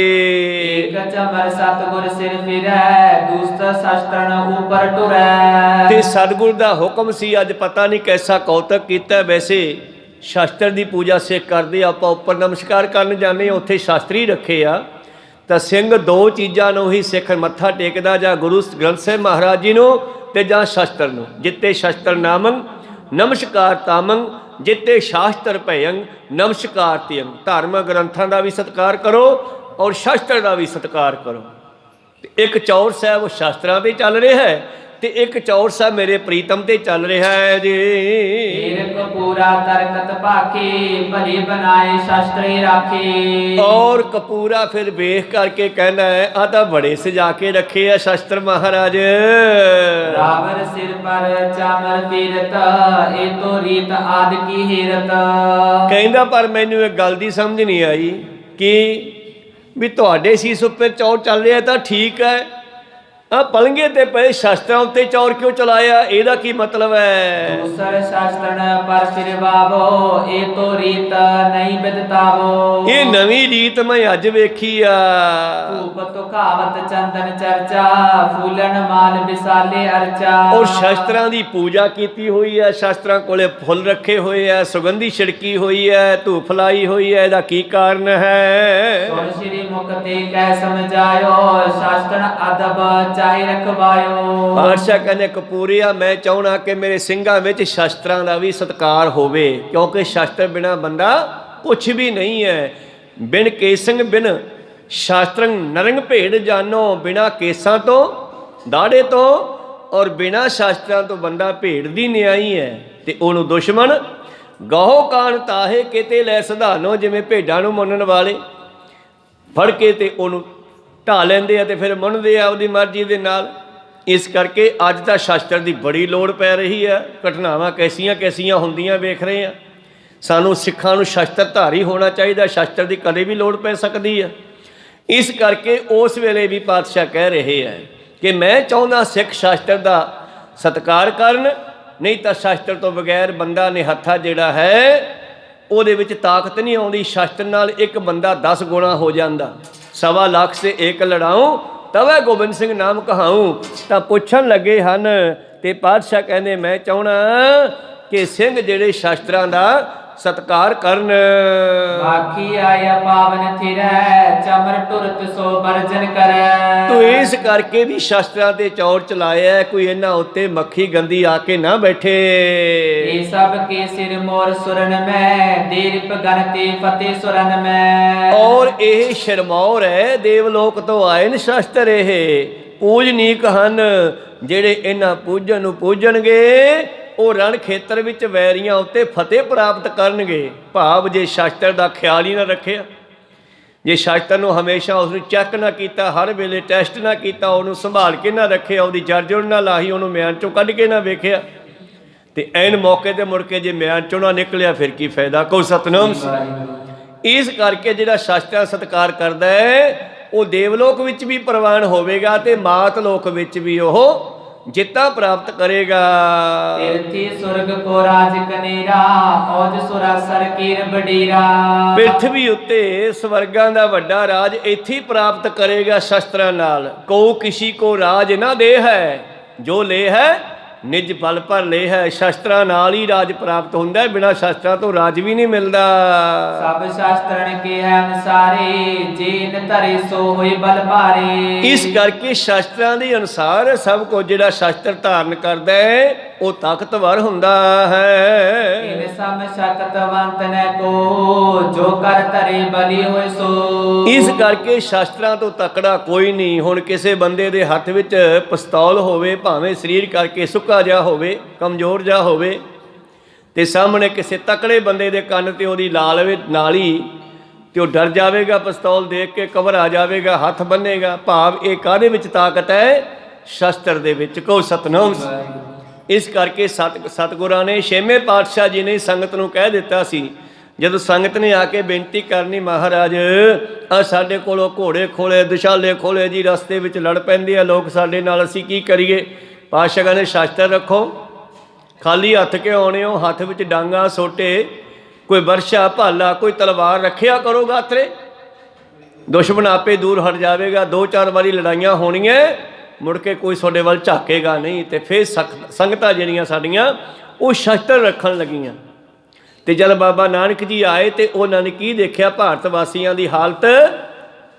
ਛਤਰੀਆਂ ਤੈ ਧਰਮ ਛੋੜਿਆ, ਮਲੇਸ਼ ਭਾਖਿਆ ਗਹੀ। ਇੱਥੇ ਮਲੇਸ਼ਾਂ ਦਾ ਰਾਜ ਕਿਉਂ ਹੋਇਆ? ਭਾਰਤ ਤੇ ਮੁਗਲਾਂ ਦਾ ਰਾਜ ਕਿਉਂ ਹੋਇਆ? ਕਿ ਭਾਰਤ ਵਾਸੀਆਂ ਨੇ ਸ਼ਸਤਰਾਂ ਨੂੰ ਤਿਆਗ ਦਿੱਤਾ ਸੀ। ਕਹੋ ਸਤਨਾਮ। ਉਹਨਾਂ ਦੇ ਨਾਲ ਜੰਗ ਕਰਨਾ ਬੰਦ ਕਰ ਦਿੱਤਾ ਸੀਗਾ, ਡਰਨ ਲੱਗ ਪਏ ਸੀ ਤੇ ਸ਼ਸਤਰਧਾਰੀ ਮੁਗਲਾਂ ਦਾ ਰਾਜ ਹੋ ਗਿਆ। ਸਤਿਗੁਰਾਂ ਨੇ ਦੁਬਾਰਾ ਸ਼ਸਤਰ ਨੂੰ ਚਾਲੂ ਕੀਤਾ ਤੇ ਮੁਗਲਾਂ ਦਾ ਰਾਜ ਖਤਮ ਕਰ ਦਿੱਤਾ। ਕੋ ਸਤਨਾਮ, ਜ਼ੁਲਮ ਦਾ ਰਾਜ ਖਤਮ ਕਰ ਦਿੱਤਾ। ਇਸ ਕਰਕੇ ਸਤਿਗੁਰੂ ਪਾਤਸ਼ਾਹ ਜੀ ਕਹਿ ਰਹੇ ਹਨ ਕਿ ਇਹਨਾਂ ਸ਼ਸਤਰਾਂ ਕਰਕੇ ਬੰਦਾ ਤਾਕਤਵਰ ਹੈ। ਇਨਸਮ ਸ਼ਕਤਵੰਤ ਨੇ ਕੋ, ਜੋ ਕਰ ਧਰੇ ਬਲੀ ਹੋਏ ਸੋ। ਜਿਹਦੇ ਹੱਥ ਵਿੱਚ ਸ਼ਸਤਰ ਆ ਜਾਂਦਾ ਹੈ ਉਹੀ ਤਾਕਤਵਰ ਹੋ ਜਾਂਦਾ ਹੈ। ਆਦ ਅਕਾਲ ਪੁਰਖ ਕਰਤਾਰਾ, ਪ੍ਰਥਮ ਖੜਗ ਤਿਨ ਰਚਿਓ ਧਾਰਾ। ਇਸ ਕਰਕੇ ਅਕਾਲ ਪੁਰਖ ਨੇ ਸਭ ਤੋਂ ਪਹਿਲਾਂ ਖੰਡਾ ਹੀ ਤਿਆਰ ਕੀਤਾ ਸੀਗਾ। ਖੜਗ ਤਲਵਾਰ ਭਾਵ ਸ਼ਾਸਤਰ ਹੀ ਅਕਾਲ ਪੁਰਖ ਨੇ ਬਣਾਇਆ ਸੀ। ਚੰਡੀ ਦੀ ਵਾਰ ਦੀ ਪੌੜੀ ਆ, ਪ੍ਰਿਥਮੈ ਖੰਡਾ ਸਾਜ ਕੈ ਜਿਨ ਸਭ ਸੰਸਾਰ ਅਪਾਇਓ। ਇਸ ਤਰ੍ਹਾਂ ਸਤਿਗੁਰੂ ਪਾਤਸ਼ਾਹ ਚੰਡੀ ਦੀ ਵਾਰ ਦੇ ਵਿੱਚ ਪਹਿਲਾਂ 9 ਗੁਰੂਆਂ ਦੀ ਸਿਫਤ ਕਰਦੇ ਆ, ਫਿਰ ਸ਼ਾਸਤਰ ਦੀ ਸਿਫਤ ਕਰਦੇ ਆ, ਫਿਰ ਅਕਾਲ ਪੁਰਖ ਦੀ ਸਿਫਤ ਕਰਦੇ ਆ, ਫਿਰ ਅਕਾਲ ਪੁਰਖ ਦੀ ਸ਼ਕਤੀ ਜੋ ਸਮੇਂ ਸਮੇਂ ਦੇ ਵਿੱਚ ਮਾਤਲੋਕ ਵਿੱਚ ਆਉਂਦੇ ਰਹੇ, ਅਨੇਕਾਂ ਰੂਪ ਧਾਰ ਕੇ ਪਰਮੇਸ਼ਰ ਦੀਆਂ ਸ਼ਕਤੀਆਂ ਤੇ ਸ਼ਾਸਤਰ ਦੇ ਨਾਲ ਧਰਮ ਨੂੰ ਕਾਇਮ ਕਰਦੇ ਰਹੇ। ਜਿਵੇਂ ਕ੍ਰਿਸ਼ਨ ਜੀ ਆਪਣੀ ਗੀਤਾ 'ਚ ਲਿਖਦੇ ਆ, ਯਦਾ ਯਦਾ ਧਰਮ ਗਲਾਨੀ ਤਦਾ ਤਦੇ, ਜਦੋਂ ਜਦੋਂ ਧਰਮ ਦੇ ਵਿੱਚ ਗਿਰਾਵਟ ਆਈ, ਜਦੋਂ ਲੋਕਾਂ ਨੇ ਧਰਮ ਨੂੰ ਖਤਮ ਕੀਤਾ, ਖਰਾਬ ਕੀਤਾ, ਉਦੋਂ ਉਦੋਂ ਸ਼ਾਸਤਰ ਜਿਹੜਾ ਚੱਕਣਾ ਪਿਆ। ਸੋ ਅੱਜ ਦਾ ਜੋ ਦਿਹਾੜਾ ਚੱਲ ਰਿਹਾ, ਗੁਰੂ ਪਿਆਰਿਓ, ਵੱਡੇ ਸਾਹਿਬਜ਼ਾਦੇ, ਛੋਟੇ ਸਾਹਿਬਜ਼ਾਦੇ, ਸ਼੍ਰੀ ਅਨੰਦਪੁਰ ਸਾਹਿਬ ਤੋਂ ਲੈ ਕੇ ਸ਼੍ਰੀ ਚਮਕੌਰ ਸਾਹਿਬ ਤੱਕ ਜੋ ਸ਼ਹੀਦ ਹੋਏ, ਉਹਨਾਂ ਸ਼ਹੀਦਾਂ ਦੀ ਯਾਦ ਨੂੰ ਮੁੱਖ ਰੱਖਦਿਆਂ ਹੋਇਆਂ ਅੰਮ੍ਰਿਤ ਵੇਲੇ ਭੋਗ ਪਾਏ ਗਏ। ਧੰਨ ਗੁਰੂ ਗੋਬਿੰਦ ਸਿੰਘ ਮਹਾਰਾਜ ਜੀ ਅਨੰਦਪੁਰ ਨੂੰ ਛੱਡ ਕੇ ਮੁਗਲਾਂ ਦੇ ਨਾਲ ਮੈਦਾਨੇ ਜੰਗ ਵਿੱਚ ਜੰਗ ਕਰਦੇ ਹੋਏ ਫੌਜਾਂ ਦੇ ਨਾਲ ਸਰਸਾ ਨਦੀ ਤੱਕ ਵਧਦੇ ਆ। ਔਰ ਸਰਸਾ ਨਦੀ 'ਤੇ ਜਾ ਕੇ ਗੁਰੂ ਪਿਆਰਿਓ, ਸਤਿਗੁਰੂ ਪਾਤਸ਼ਾਹ ਕਹਿੰਦੇ ਦਇਆ ਸਿੰਘ ਕੋਈ ਛਕੀਏ। ਕਹਿੰਦੇ ਜੀ ਇੱਥੇ ਛਕਣ ਨੂੰ ਕੀ ਹੈ, ਕਿਲੇ 'ਚ ਤਾਂ ਹੈ ਨਹੀਂ ਸੀਗਾ। ਕਹਿੰਦੇ ਨਹੀਂ, ਉੱਥੇ ਵੀ ਛਕਦੇ ਸੀ ਆਪਾਂ। ਕੀ ਛਕਣਾ ਮਹਾਰਾਜ? ਕਹਿੰਦੇ ਜੋ ਰੋਜ਼ ਛਕਦੇ ਆ, ਤੂੰ ਯਾਦ ਕਰ। ਮਰਜ ਇਸ ਵੇਲੇ ਤਾਂ ਆਸਾ ਦੀ ਵਾਰ ਦਾ ਟਾਈਮ ਹੈ, ਕਹਿੰਦੇ ਇਹੀ ਛਕਣਾ ਹੈ। ਕੋ ਸਤਨਾਮ, ਚਿੱਤ ਮੇ ਹਰ ਮੁਖ ਮੈਂ ਹਰ ਚਿੱਤ ਮੈਂ ਜੁੱਧ ਵਿਚਾਰੇ। ਖਾਲਸਾ ਜਿਹੜਾ ਹੈ ਹਮੇਸ਼ਾ ਚਿੱਤ ਵਿੱਚ ਜੰਗ, ਕਿਉਂਕਿ ਜੰਗ ਅੰਦਰ ਵੀ ਹੁੰਦਾ, ਕੋਈ ਨਹੀਂ ਬਾਹਰ ਹੀ ਲੜਨਾ ਆਪਾਂ, ਅੰਦਰ ਵੀ ਜੰਗ ਚੱਲਦਾ ਹੈ। ਆਪਣੇ ਮਨ ਪੁੱਠੇ ਪਾਸੇ ਲੈ ਕੇ ਜਾਂਦਾ ਤੇ ਸਿੰਘ ਜਿਹੜਾ ਖਰੂ ਕਾ ਸਿੱਖ ਹੈ ਜਿਹੜਾ ਉਹਨੂੰ ਮੋੜਦਾ ਉੱਧਰੋਂ। ਤਾਂ ਮੁਖ ਤੇ ਹਰ ਚਿੱਤ ਮੈਂ ਜੁੱਧ ਵਿਚਾਰੇ, ਦੇਹ ਅਨੇਤ ਨਾ ਨੇਤਰ ਹੈ, ਜਸ ਨਾਵ ਚੜੇ ਭਵ ਸਾਗਰ ਤਾਰੇ। ਦਇਆ ਸਿੰਘ ਆਸਾ ਦੀ ਵਾਰ ਦਾ ਕੀਰਤਨ ਕਰੀਏ। ਕਹਿੰਦੇ ਬਾ ਮਹਾਰਾਜ, ਉਹ ਦੁਸ਼ਮਣ ਚੜੇ ਆ ਰਹੇ ਆ ਸ਼ਸਤਰ ਲੈ ਕੇ, ਤੇ ਆਪਾਂ ਆਸਾ ਦੀ ਵਾਰ ਕਰਨ ਬਹਿ ਗਏ, ਤੇ ਫਿਰ ਕਿੱਥੇ ਕਰਨ ਦੇਣੀ ਆ? ਕਹਿੰਦੇ ਨਹੀਂ। ਕਿੰਨੀ ਫੌਜ ਹੈ? ਹੈਗੀ 400-500। ਕਹਿੰਦੇ ਅੱਧੇ ਰੋਕੋ ਉਹਨਾਂ ਨੂੰ ਤੇ ਅੱਧੇ ਇੱਥੇ ਬੈਠੋ ਦੀਵਾਨ 'ਚ, ਆਪਾਂ ਆਸਾ ਦੀ ਵਾਰ ਲਾਈਏ। ਬਾਬਾ ਅਜੀਤ ਸਿੰਘ ਜੀ ਸਾਹਿਬਜ਼ਾਦੇ ਵੱਡੇ, ਔਰ ਗੁਰੂ ਪਿਆਰਿਓ ਭਾਈ ਜੈਤਾ ਜੀ, ਭਾਈ ਉਦੇ ਸਿੰਘ, ਭਾਈ ਬਚਿੱਤਰ ਸਿੰਘ ਆਦਿ ਇਹ ਜਰਨੈਲ ਜਿਹੜੇ ਹਨ, ਇਹ ਲੈ ਕਰਕੇ ਬਣਾ ਕੇ ਜਥੇ ਤੇ ਫੌਜਾਂ ਦੇ ਨਾਲ ਯੁੱਧ ਕਰਨ ਲੱਗੇ। ਤੇ ਪਾਤਸ਼ਾਹ ਜੀ ਆਸਾ ਦੀ ਵਾਰ ਦਾ ਕੀਰਤਨ ਆਪਣੇ ਮੁੱਖੋਂ ਕਰਨ ਲੱਗੇ ਲੈ ਕਰਕੇ ਸਾਜ। ਤੇ ਗੁਰੂ ਪਿਆਰੋ ਆਸਾ ਦੀ ਵਾਰ ਦਾ ਭੋਗ ਪਾਇਆ। ਸੋ ਕਰੈ ਜੇ ਤਿਸੈ ਰਜਾਏ, ਸੋ ਕਰੈ ਜੇ ਤਿਸੈ ਰਜਾਏ। ਸਮਾਪਤੀ ਹੋਈ ਤਾਂ ਦਇਆ ਸਿੰਘ ਜੀ ਕਹਿਣ ਲੱਗੇ, ਵਾਹ ਮਹਾਰਾਜ, ਅੱਜ ਦਾ ਕੀਰਤਨ ਬਹੁਤ ਮਹਿੰਗਾ ਪੈ ਗਿਆ। ਕਿਉਂ? ਉਹ 200-250 ਸਿੰਘ ਆਪਣਾ ਸ਼ਹੀਦ ਹੋ ਗਿਆ। ਆਪਾਂ ਲੰਘ ਜਾਂਦੇ ਜੀ, ਅੱਜ ਕੀਰਤਨ ਨਾ ਕਰਦੇ। ਕਹਿੰਦੇ ਇਹੀ ਤਾਂ ਗੱਲ ਹੈ ਦਇਆ ਸਿਆ, ਸਿੱਖ ਕਿਤੇ ਵੀ ਹੋਵੇ, ਦੁੱਖ ਵਿੱਚ, ਸੁੱਖ ਵਿੱਚ, ਵਿਆਹ ਵਿੱਚ, ਖੁਸ਼ੀ ਵਿੱਚ, ਗਮੀ ਵਿੱਚ, ਨਿਤਨੇਮ ਨਹੀਂ ਛੱਡਣਾ ਚਾਹੀਦਾ। ਅੱਜ ਮੈਂ ਇਹ ਸਿੱਖਿਆ ਦਿੱਤੀ ਆ, ਇਹ ਪੜ੍ਹਾਈ ਦਿੱਤੀ ਆ। ਕੋਈ ਸਤਨਾਮ ਸੀ। ਤਾਂ ਗੁਰੂ ਪਿਆਰਿਓ ਫਿਰ ਆਸਾ ਦੀ ਵਾਰ ਦਾ ਭੋਗ ਪਾ ਕੇ ਸਿੰਘਾਂ ਨੂੰ ਦਰਿਆ ਪਾਰ ਕਰਨ ਦਾ ਹੁਕਮ ਦਿੰਦੇ ਆ। ਦਰਿਆ ਬੜਾ ਚੜ੍ਹਿਆ ਹੋਇਆ ਸੀ, ਸਰਸਾ ਨਦੀ ਬੜੀ ਚੜ੍ਹੀ ਹੋਈ ਸੀ। ਬਹੁਤ ਸਾਰੇ ਸਿੰਘ ਉਹਦੇ ਵਿੱਚ ਵੀ ਰੁੜ ਗਏ, ਬਹੁਤ ਸਾਰਾ ਸਮਾਨ ਵੀ ਉਹਦੇ ਵਿੱਚ ਸਾਨੂੰ ਵਹਾਉਣਾ ਪਿਆ। ਇੱਕ ਬਹੁਤ ਮਹਾਨ ਗ੍ਰੰਥ ਪਾਤਸ਼ਾਹ ਨੇ ਲਿਖਿਆ ਸੀ, ਉਹ ਵੀ ਸੰਭਾਲਣਾ ਹੋਇਆ ਤੇ ਸਰਸਾ ਨਦੀ ਵਿੱਚ ਹੀ ਉਹ ਤਿਆਗਣਾ ਪਿਆ ਗੁਰੂ ਪਿਆਰਿਓ, ਤਾਂ ਕਿ ਉਹਦੀ ਬੇਅਦਬੀ ਨਾ ਹੋਵੇ, ਕਿਸੇ ਦੇ ਹੱਥ ਨਾ ਲੱਗੇ। ਉਸ ਤੋਂ ਬਾਅਦ ਮੇਰੇ ਪ੍ਰੀਤਮ ਜੀ ਸਿੰਘਾਂ ਸਮੇਤ ਅੱਗੇ ਲੰਘਦੇ ਆ ਤੇ ਸਿਰਫ ਪਾਤਸ਼ਾਹ ਜੀ ਦੇ ਨਾਲ 40 ਸਿੰਘ ਅੱਗੇ ਨਿਕਲਦੇ ਆ। ਔਰ ਗੁਰੂ ਪਿਆਰਿਓ ਵਿੱਚ 40 ਸਿੰਘ ਫਿਰ ਚਮਕੌਰ ਦੀ ਗੜੀ ਵਿੱਚ ਪਹੁੰਚਦੇ ਆ। ਚਮਕੌਰ ਦੀ ਗੜੀ ਸਤਿਗੁਰੂ ਲੈਂਦੇ ਨੇ। 2 ਭਰਾਵਾਂ ਦਾ ਉਹ ਘਰ ਸੀਗਾ, ਹਵੇਲੀ ਸੀ। ਇੱਕ ਨੇ ਜਵਾਬ ਦੇ ਦਿੱਤਾ ਤੇ ਦੂਜਾ ਕਹਿੰਦਾ ਮੇਰਾ ਅੱਧਾ ਹਿੱਸਾ ਲੈ ਲਓ ਜੀ, ਇੱਧਰ ਮੇਰਾ ਛੋਟਾ ਗੇਟ ਹੈ, ਇਹ ਲੈ ਲਓ। ਤੇ ਪਾਤਸ਼ਾਹ ਕਹਿੰਦੇ ਠੀਕ ਹੈ, ਤੇਰੇ ਵਾਲਾ ਪਾਸਾ ਦੇ ਦੇ ਸਾਨੂੰ। ਉਹਦਾ ਪਾਸਾ ਲਿਆ, ਉਹਨੂੰ ਕੁਝ ਮਾਇਆ ਵੀ ਦਿੱਤੀ ਪਿਆਰ ਸਹਿਤ। ਉਹਨੂੰ ਕਹਿਤਾ ਵੀ ਤੂੰ ਪਰਿਵਾਰ ਨੂੰ ਪਾਸੇ ਲੈ ਜਾ, ਹੁਣ ਇੱਥੇ ਜੰਗ ਕਰਨੀ ਹੈ ਅਸੀਂ। ਫਿਰ ਉੱਥੇ ਜੰਗ ਹੋਈ ਤੇ ਜੰਗ ਦੇ ਮੈਦਾਨ ਵਿੱਚ ਪਾਤਸ਼ਾਹ ਜੀ 5-5 ਦਾ ਜਥਾ ਪਹਿਲਾਂ 2 ਸਿੰਘ ਆਏ ਤੇ ਫਿਰ 5-5 ਦੇ ਜਥੇ ਬਣਾ ਕੇ ਪਾਤਸ਼ਾਹ ਭੇਜਣ ਲੱਗੇ। ਤੇ ਇਸ ਤਰ੍ਹਾਂ ਸਾਹਿਬਜ਼ਾਦਾ ਅਜੀਤ ਸਿੰਘ ਤੇ ਸਾਹਿਬਜ਼ਾਦਾ ਜੁਝਾਰ ਸਿੰਘ ਜਿਹੜੇ ਹਨ ਇਹ ਵੀ ਜਥਾ ਲੈ ਕਰਕੇ 2 ਵਾਰ ਜੰਗ ਦੇ ਮੈਦਾਨ ਵਿੱਚ ਉਤਰਦੇ ਆ ਔਰ ਬੇਅੰਤ ਮੁਗਲਾਂ ਦਾ ਬੇਅੰਤ ਜ਼ੁਲਮ ਕਰਨ ਵਾਲੇ ਇਹਨਾਂ ਫੌਜਾਂ ਦਾ ਖਾਤਮਾ ਕਰਕੇ ਸਿੰਘ ਸ਼ਹੀਦੀਆਂ ਪਾਉਂਦੇ ਆ। ਤੇ ਇੱਥੋਂ ਗੁਰੂ ਪਿਆਰਿਓ ਫਿਰ 5 ਸਿੰਘ ਜਾਂ ਸਤਿਗੁਰਾਂ ਕੋਲੇ ਬਚਦੇ ਆ। ਤੇ ਉਹਨਾਂ 5 ਸਿੰਘਾਂ ਨੇ ਸਲਾਹ ਬਣਾਈ ਵੀ ਗੁਰੂ ਸਾਹਿਬ ਨੂੰ ਇੱਥੋਂ ਸਹੀ ਸਲਾਮਤ ਕੱਢੀਏ ਆਪਾਂ। ਗੁਰੂ ਸਾਹਿਬ ਤਾਂ ਅੱਗੇ ਜਾ ਕੇ ਹੋਰ ਵੀ ਫੌਜ ਤਿਆਰ ਕਰ ਸਕਦੇ ਆ। ਤੇ ਬੇਨਤੀ ਕੀਤੀ ਪਾਤਸ਼ਾਹ ਤੁਸੀਂ ਸਹੀ ਸਲਾਮ ਚਲੇ ਜਾਓ, ਤੁਸੀਂ ਇੱਥੇ ਜੰਗ ਨਹੀਂ ਕਰਨਾ। ਪਾਤਸ਼ਾਹ ਕਹਿਣ ਲੱਗੇ ਕਿਵੇਂ ਹੋ ਸਕਦਾ, ਮੈਂ ਨਿਕਲ ਜਾਵਾਂ ਇੱਥੋਂ, ਮੈਂ ਨਹੀਂ ਜਾਣਾ। ਤੇ ਅਖੀਰ ਗੁਰੂ ਪਿਆਰੋ ਸਿੰਘਾਂ ਨੇ ਫਿਰ ਜੋ 16ਵੀਂ ਵਿਸਾਖੀ ਦੇ ਉੱਤੇ ਪਾਤਸ਼ਾਹ ਨੇ ਕਾਨੂੰਨ ਬਣਾਇਆ ਸੀ 5 ਸਿੱਖਾਂ ਦਾ ਗੁਰਮਤਾ 5 ਸਿੰਘਾਂ ਦਾ ਗੁਰਮਤਾ, 5 ਨੇ ਗੁਰਮਤਾ ਕਰਕੇ ਕਿਹਾ ਗੁਰੂ ਗੋਬਿੰਦ ਸਿੰਘ ਜੀ ਤੁਹਾਨੂੰ ਪੰਥ ਜਿਹੜਾ ਖਾਲਸਾ ਜਿਹੜਾ ਇੱਕ ਹੁਕਮ ਦੇ ਰੂਪ 'ਚ ਬੇਨਤੀ ਕਰਦਾ ਕਿ ਤੁਸੀਂ ਇੱਥੋਂ ਸਹੀ ਸਲਾਮਤ ਨਿਕਲ ਜਾਓ, ਇੱਥੇ ਤੁਸੀਂ ਸ਼ਹੀਦੀਆਂ ਨਹੀਂ ਹੋਣੀਆਂ, ਤੁਸੀਂ ਅੱਗੇ ਜਾ ਕੇ ਫਿਰ ਫੌਜ ਤਿਆਰ ਕਰਨੀ ਹੈ, ਹਜੇ ਕੰਮ ਪੂਰਾ ਨਹੀਂ ਹੋਇਆਗਾ, ਤੁਸੀਂ ਇੱਥੇ ਜੰਗ ਵਿੱਚ ਨਹੀਂ ਜਾਣਾਗਾ। ਤੇ ਗੁਰੂ ਸਾਹਿਬ ਜੀ ਫਿਰ ਕਹਿਣ ਲੱਗੇ ਠੀਕ ਆ। ਤਾਂ ਉੱਥੋਂ ਗੁਰੂ ਪਿਆਰੋ ਸਤਿਗੁਰੂ ਜੀ ਇੱਕ ਬਚਨ ਕੀਤਾ ਸੀ ਆਪਣੇ ਸਿੱਖ ਸੰਗਤ ਸਿੰਘ ਨਾਲ ਪਟਨਾ ਸਾਹਿਬ ਛੋਟੇ ਹੁੰਦੇ ਆ ਜਦੋਂ ਗੰਗਾ ਨਦੀ ਵਿੱਚ ਇਸ਼ਨਾਨ ਕਰਕੇ ਨਿਕਲੇ ਤੇ ਕਾਲੀ ਕਾਲੀ ਬੱਚੇ ਸਨ ਸਾਰੇ। ਤੇ ਸੰਗਤ ਸਿੰਘ ਨੇ ਗੁਰੂ ਸਾਹਿਬ ਦੀ ਪੱਗ ਚੱਕ ਕੇ ਆਪਦੇ ਸਿਰ ਤੇ ਰੱਖ ਲਈ। ਪਾਤਸ਼ਾਹ ਨੇ ਵੇਖ ਲਿਆ, ਕਹਿੰਦੇ ਸੰਗਤ ਸਿਆ ਹਜੇ ਪੱਗ ਲੈਣ ਦੀ ਕਾਹਲੀ ਨਾ ਕਰ, ਤੈਨੂੰ ਪੱਗ ਦੇਵਾਂਗੇ। ਤੇ ਉਹ ਪੱਗ ਵਾਲਾ ਬਚਨ ਅੱਜ ਇੱਥੇ ਚਮਕੌਰ ਦੀ ਗੜੀ 'ਚ ਪੂਰਾ ਕੀਤਾ ਹੈ। ਸੰਗਤ ਸਿੰਘ ਦੇ ਸਿਰ ਤੇ ਸੀਸ ਤੇ ਸਜਾ ਕਰਕੇ ਕਲਗੀ ਤੋੜਾ ਦਸਤਾਰ ਉਹਨੂੰ ਦੇ ਕਰਕੇ ਅੱਜ ਰਹਿੰਦਾ ਵੀ ਖਾਲਸਾ ਪੰਥ ਨੂੰ ਅਥਾਰਟੀ ਪੂਰੀ ਦਿੱਤੀ ਆ। ਉਹਨੂੰ ਆਪਣਾ ਰੂਪ ਬਣਾ ਕੇ ਖਾਲਸਾ ਮੇਰੋ ਰੂਪ ਹੈ ਖਾਸ ਦੇ ਬਚਨ ਕੀਤੇ ਹੈ ਔਰ ਉਸ ਨੂੰ ਆਪਣੀ ਗੜੀ ਤੇ ਬਿਠਾ ਕਰਕੇ ਤੇ ਇੱਕ ਸਿੰਘ ਦੀ ਡਿਊਟੀ ਲਾਈ ਆ ਉੱਥੇ ਕਿ ਤੂੰ ਇੱਥੇ ਨਗਾਰਾ ਵਜਾਈ ਜਾ। ਤੇ ਸਤਿਗੁਰੂ ਪਾਤਸ਼ਾਹ ਗੜੀ ਤੋਂ ਬਾਹਰ ਨਿਕਲ ਕੇ 3 ਸਿੰਘਾਂ ਦੇ ਨਾਲ ਬਾਹਰ ਨਿਕਲਦੇ ਨੇ ਔਰ ਬਾਹਰ ਆ ਕੇ ਤਾੜੀ ਮਾਰ ਕੇ ਕਹਿੰਦੇ ਆ ਸਿੱਖਾਂ ਦਾ ਗੁਰੂ ਚੱਲਿਆ, ਜੇ ਸਿੱਖਾਂ ਦਾ ਪੀਰ ਚੱਲਿਆ ਫੜਨਾ ਤਾਂ ਫੜ ਲਓ, ਫਿਰ ਨਾ ਕਿਹੋ ਚੋਰੀ ਗਿਆ। ਜਦੋਂ ਐਡਾ ਉੱਚੀ ਆਵਾਜ਼ ਵਿੱਚ ਕਿਹਾ ਤੇ ਜਿਹੜੀ ਜ਼ੁਲਮ ਕਰਨ ਵਾਲੀ ਇਹ ਫੌਜ ਬੈਠੀ ਸੀ ਅਲਸਾਈ ਹੋਈ, ਹਜੇ ਰਾਤ ਦਾ ਸਮਾਂ ਸੀ ਤੇ ਭਾਜੇ ਇੱਕਦਮ ਭਾਜੜਾਂ ਪਈਆਂ ਫੜਨ ਵਾਸਤੇ। ਪਰ ਇਹਨਾਂ ਨੂੰ ਸਾਨੂੰ ਇੱਕ ਦੂਜਾ ਹੀ ਗੁਰੂ ਗੋਬਿੰਦ ਸਿੰਘ ਦਿਖਾਈ ਦੇਣ ਲੱਗਿਆ। ਐਸੀ ਮਾਇਆ ਪਾਈ ਪਾਤਸ਼ਾਹ ਜੀ ਨੇ, ਕਿਸੇ ਪਿਓ ਨੇ ਪੁੱਤ ਨੂੰ ਵੜਤਾ, ਪੁੱਤ ਨੇ ਪਿਓ ਨੂੰ ਵੜਤਾ। ਗੁਰੂ ਗੋਬਿੰਦ ਸਿੰਘ ਸਮਝ ਕੇ ਬੇਅੰਤ ਫੌਜ ਇਹਨਾਂ ਦੀ ਆਪਸ ਵਿੱਚ ਵੱਢ ਕੇ ਮਰ ਗਈ। ਤੇ ਮੇਰੇ ਪ੍ਰੀਤਮ ਜੀ ਉੱਥੋਂ ਅੱਗੇ ਨਿਕਲ ਜਾਂਦੇ ਆ। ਤੇ ਇੱਧਰ ਛੋਟੇ ਸਾਹਿਬਜ਼ਾਦਿਆਂ ਦੀ ਵਾਰਤਾ ਜੋ ਅਗਲੇ ਦਿਨਾਂ ਵਿੱਚ ਆਪਾਂ ਸਰਵਣ ਕਰਾਂਗੇ। ਹੁਣ ਸਮਾਂ ਸਮਾਪਤੀ ਤੇ ਆ। ਖੈਰ ਸਤਿਗੁਰੂ ਪਾਤਸ਼ਾਹ ਜੀ ਕੀ ਬਖਸ਼ਿਸ਼ ਕਰਦੇ ਹਨ। ਮਾਨਿਆ ਸੁਰ ਅਸਰਣ ਕੀਰੇ ਧਰੇ ਜੋ ਪੂਜੇ ਹੈ ਸੋ ਵਡੇਰੇ। ਤਾਂ ਸਤਿਗੁਰੂ ਪਾਤਸ਼ਾਹ ਜੀ ਕਹਿ ਰਹੇ ਸੀਗੇ ਕਿ ਇਹਨਾਂ ਤੋਂ ਬਗੈਰ ਕੋਈ ਵੀ ਬਲੀ ਨਹੀਂ ਹੋ ਸਕਦਾ ਸ਼ਾਸਤਰ ਬਿਨਾਂ। ਅਕਾਲ ਪੁਰਖ ਨੇ ਸਭ ਤੋਂ ਪਹਿਲਾਂ ਸ਼ਾਸਤਰ ਹੀ ਬਣਾਇਆ ਸੀ। ਇਹ ਦੇਵਤੇ ਦੈਂਤ ਵੀ ਪੂਜਨੀਕ ਹਨ। ਜਿਹੜੇ ਸ਼ਾਸਤਰ ਧਾਰਨ ਕਰਕੇ ਉਹਨਾਂ ਸ਼ਾਸਤਰਾਂ ਨੂੰ ਪੂਜਦੇ ਹਨ ਉਹ ਬੜੇ ਸ਼ਕਤੀਸ਼ਾਲੀ ਬਣ ਜਾਂਦੇ ਹਨ। ਨਰਵਾ ਪੂਰੇ ਕੀ ਗਿਣਤੀ ਕਹਾ ਅਸ਼ਟੁਜ ਸ੍ਰੀ ਅਕਾਲ ਹੈ ਮਹਾ। ਔਰ ਬੰਦੇ ਦੀ ਕਿਆ ਗਿਣਤੀ ਹੈ, ਅਕਾਲ ਪੁਰਖ ਵੀ ਅਸ ਤੁਜ, ਘੋੜੇ ਦੀ ਸਵਾਰੀ ਤੇ ਹੱਥ ਵਿੱਚ ਸ਼ਾਸਤਰ ਤੇ ਝੰਡੇ ਦਾ ਮਾਲਕ ਹੈ। ਅਕਾਲ ਪੁਰਖ ਵੀ ਸ਼ਾਸਤਰ ਦਾ ਮਾਲਕ ਹੈ। ਸੁਣ ਕਰ ਦੂਸ਼ਣ ਹੋਏ ਕਪੂਰੇ ਗੁਰਬਚ ਨਿਸ਼ਚਾ ਕਿਉ ਨ ਪੂਰੇ। ਔਰ ਕਪੂਰੇ ਨੂੰ ਗੁਰੂ ਦੇ ਬਚਨਾਂ ਤੇ ਕੋਈ ਤਸੱਲੀ ਜੀ ਨਾ ਹੋਈ, ਚੁੱਪ ਕਰ ਗਿਆ। ਅੰਤਰ ਜਾਮੀ ਜਾਨ ਬਖਾਨਾ ਸੁਨੋ ਕਪੂਰ ਸਿੰਘ ਤਰਕਾਨਾ। ਔਰ ਫਿਰ ਪਾਤਸ਼ਾਹ ਕਹਿਣ ਲੱਗੇ ਕਪੂਰਿਆ ਗੱਲ ਸੁਣ ਖਿਆਲ ਕਰਕੇ। ਲਗ ਕਰ ਹੈ ਰਾਜ ਤੁਹਾਰਾ ਗਜ ਬਾਜੀ ਦਲ ਬਦੇ ਉਦਾਰਾ। ਔਰ ਤੈਨੂੰ ਜਿਹੜਾ ਰਾਜ ਹੈ ਨੈ ਲੱਗ ਸਤਲੁਜ ਨਦੀ ਤੱਕ ਤੇਰਾ ਰਾਜ ਦੇ ਦਈਏ। ਕਿੱਥੋਂ? ਕੋਟਕਪੂਰ ਤੋਂ ਲੈ ਕੇ ਉਹ ਅਨੰਦਪੁਰ ਸਾਹਿਬ ਕੋਲ ਜਿੱਥੇ ਸਤਲੁਜ ਵਗਦਾ, ਕਹਿੰਦੇ ਤੇਰਾ ਇੰਨਾ ਲੰਮਾ ਚੌੜਾ ਰਾਜ ਕਰ ਦਈਏ। ਸੰਗ ਜੰਗ ਕੇ ਕਾਰਨ ਦਿਓ ਤੁਰਕ ਦੇਖੋ ਦਰਦਾਰਨ। ਤੇਰਾ ਰਾਜ ਭਾਗ ਇੰਨਾ ਵਧਾ ਦਿਆਂਗੇ ਤੂੰ ਕੱਲੇ ਕੋਟਕਪੂਰ ਦਾ ਚੌਧਰੀ ਨਹੀਂ ਰਹੇਗਾ, ਤੈਨੂੰ ਭਾਰਤ ਦਾ ਰਾਜਾ ਬਣਾ ਦਈਏ। ਚਮਕਿਆ ਮਾਰੇ ਕੀ ਕਿਹਾ, ਤੈਨੂੰ ਰਾਜ ਦੇ ਦਈਏ ਦੇਸ਼ ਦਾ ਭਾਰਤ ਦਾ, ਪਰ ਤੈਨੂੰ ਕੁਛ ਦੇਣਾ ਪਊਗਾ ਸਾਨੂੰ। ਕਹਿੰਦੇ ਜੀ ਕੀ? ਕਹਿੰਦੇ ਅਸੀਂ ਕਰਨਾ ਤੁਰਕਾਂ ਨਾਲ ਜੰਗ ਤੇ ਸਾਨੂੰ ਤੇਰਾ ਕਿਲਾ ਚਾਹੀਦਾ।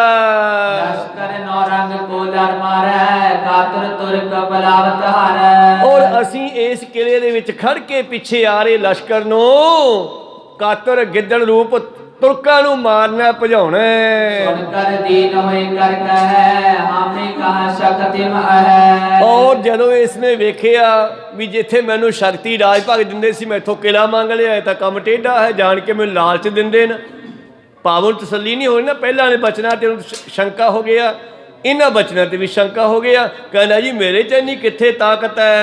गरीब समझान तुर्क गए मोहे मारी फांसी दे कर क्रोध। ਉਹ ਕਹਿੰਦਾ ਨਾ ਜੀ ਨਾ, ਤੁਸੀਂ ਗਾਂ ਲੰਘ ਜਾਓ, ਇੱਥੇ ਨਹੀਂ ਜੰਗ ਕਰਨੀ, ਮੇਰੇ ਚ ਇੰਨੀ ਤਾਕਤ ਕਿੱਥੇ ਆ।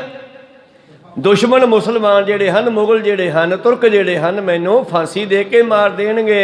श्री गुरु तुम तो बेपरवाह बिगड़ लड़ी तुर्केश्वर शाह। ਤੁਸੀਂ ਤਾਂ ਬੇਪਰਵਾਹ ਹੋ, ਤੁਰਕ ਵਿਗੜੇ ਹੋਏ ਹੈ, ਤੁਸੀਂ ਉਹਨਾਂ ਲੜਾਈ ਕਰਦੇ ਆ ਰਹੇ ਹੋ। लाखों नर मारी मरवाए अनंतपुर उजाड़ कर आए। ਤੁਸੀਂ ਤਾਂ ਮੁਗਲ ਫੌਜਾਂ ਦੇ ਲੱਖਾਂ ਬੰਦੇ ਮਾਰ ਕੇ ਆਨੰਦਪੁਰ ਨੂੰ ਉਜਾੜ ਕੇ ਆ ਗਏ। भली सी कब देवन लागे जिसते बच्चे ना कित को भागे। ਮੈਨੂੰ ਇਹੋ ਜੀ ਸਿੱਖਿਆ ਦੀ ਲੋੜ ਨਹੀਂ, ਨਾ ਮੈਨੂੰ ਕਹਿੰਦੇ ਭਾਰਤ ਦਾ ਰਾਜ ਚਾਹੀਦਾ, ਨਾ ਮੈਂ ਕਿਲਾ ਦੇਵਾਂ। ਚੰਗੀ ਸਿੱਖਿਆ ਦੇਣ ਲੱਗੇ ਹੋ। ਜਦ ਮੁਗਲਾਂ ਦੇ ਐਂਟੀ ਤੁਸੀਂ ਇੱਥੇ ਜੰਗ ਕਰੋਗੇ ਤੇ ਅਸੀਂ ਕਿੱਧਰ ਭੱਜਾਂਗੇ, ਇੱਥੇ ਮਰ ਜਾਵਾਂਗੇ। दिन तुर करते मोहे बिगाड़ो जिम उजरे तुम मोहे उजाड़ो। ਤੁਸੀਂ ਤਾਂ ਉਜੜੇ ਹੋਏ ਹੋ ਤੇ ਤੁਰਕਾਂ ਨਾਲ ਵਿਗਾੜ ਕੇ ਸਾਨੂੰ ਵੀ ਉਜਾੜਨਾ ਚਾਹੁੰਦੇ ਹੋ। हम तो बंदे नित पतशाही बिगड़ी मारे मुझ दे फाही। ਅਸੀਂ ਤਾਂ ਸਰਕਾਰ ਨਾਲ ਜੁੜੇ ਹੋਏ ਬੰਦੇ ਆ, ਚੌਧਰੀ ਨੰਬਰਦਾਰ ਸਰਕਾਰ ਨਾਲ ਜੁੜੇ ਹੁੰਦੇ ਨੇ। ਕਹਿੰਦੇ ਅਸੀਂ ਤਾਂ ਸਰਕਾਰੀ ਬੰਦੇ ਆ, ਜੇ ਅਸੀਂ ਵਿਗੜ ਗਏ ਤੇ ਅਸੀਂ ਮਾਰੇ ਜਾਵਾਂਗੇ। सुन सतगुरे सुर पर पाखा जे कर हिम तेरी पलाखा। ਬਾਦਸ਼ਾਹ ਕਹਿੰਦੇ ਜੇ ਤੇਰੀ ਇਹੋ ਹੀ ਇੱਛਾ ਹੈ ਕਿ ਫਾਂਸੀ ਦੇ ਕੇ ਮਾਰਨਗੇ ਤਾਂ ਤਥਾ ਅਸਤੂ, ਇਦਾਂ ਹੀ ਹੋਵੇਗਾ।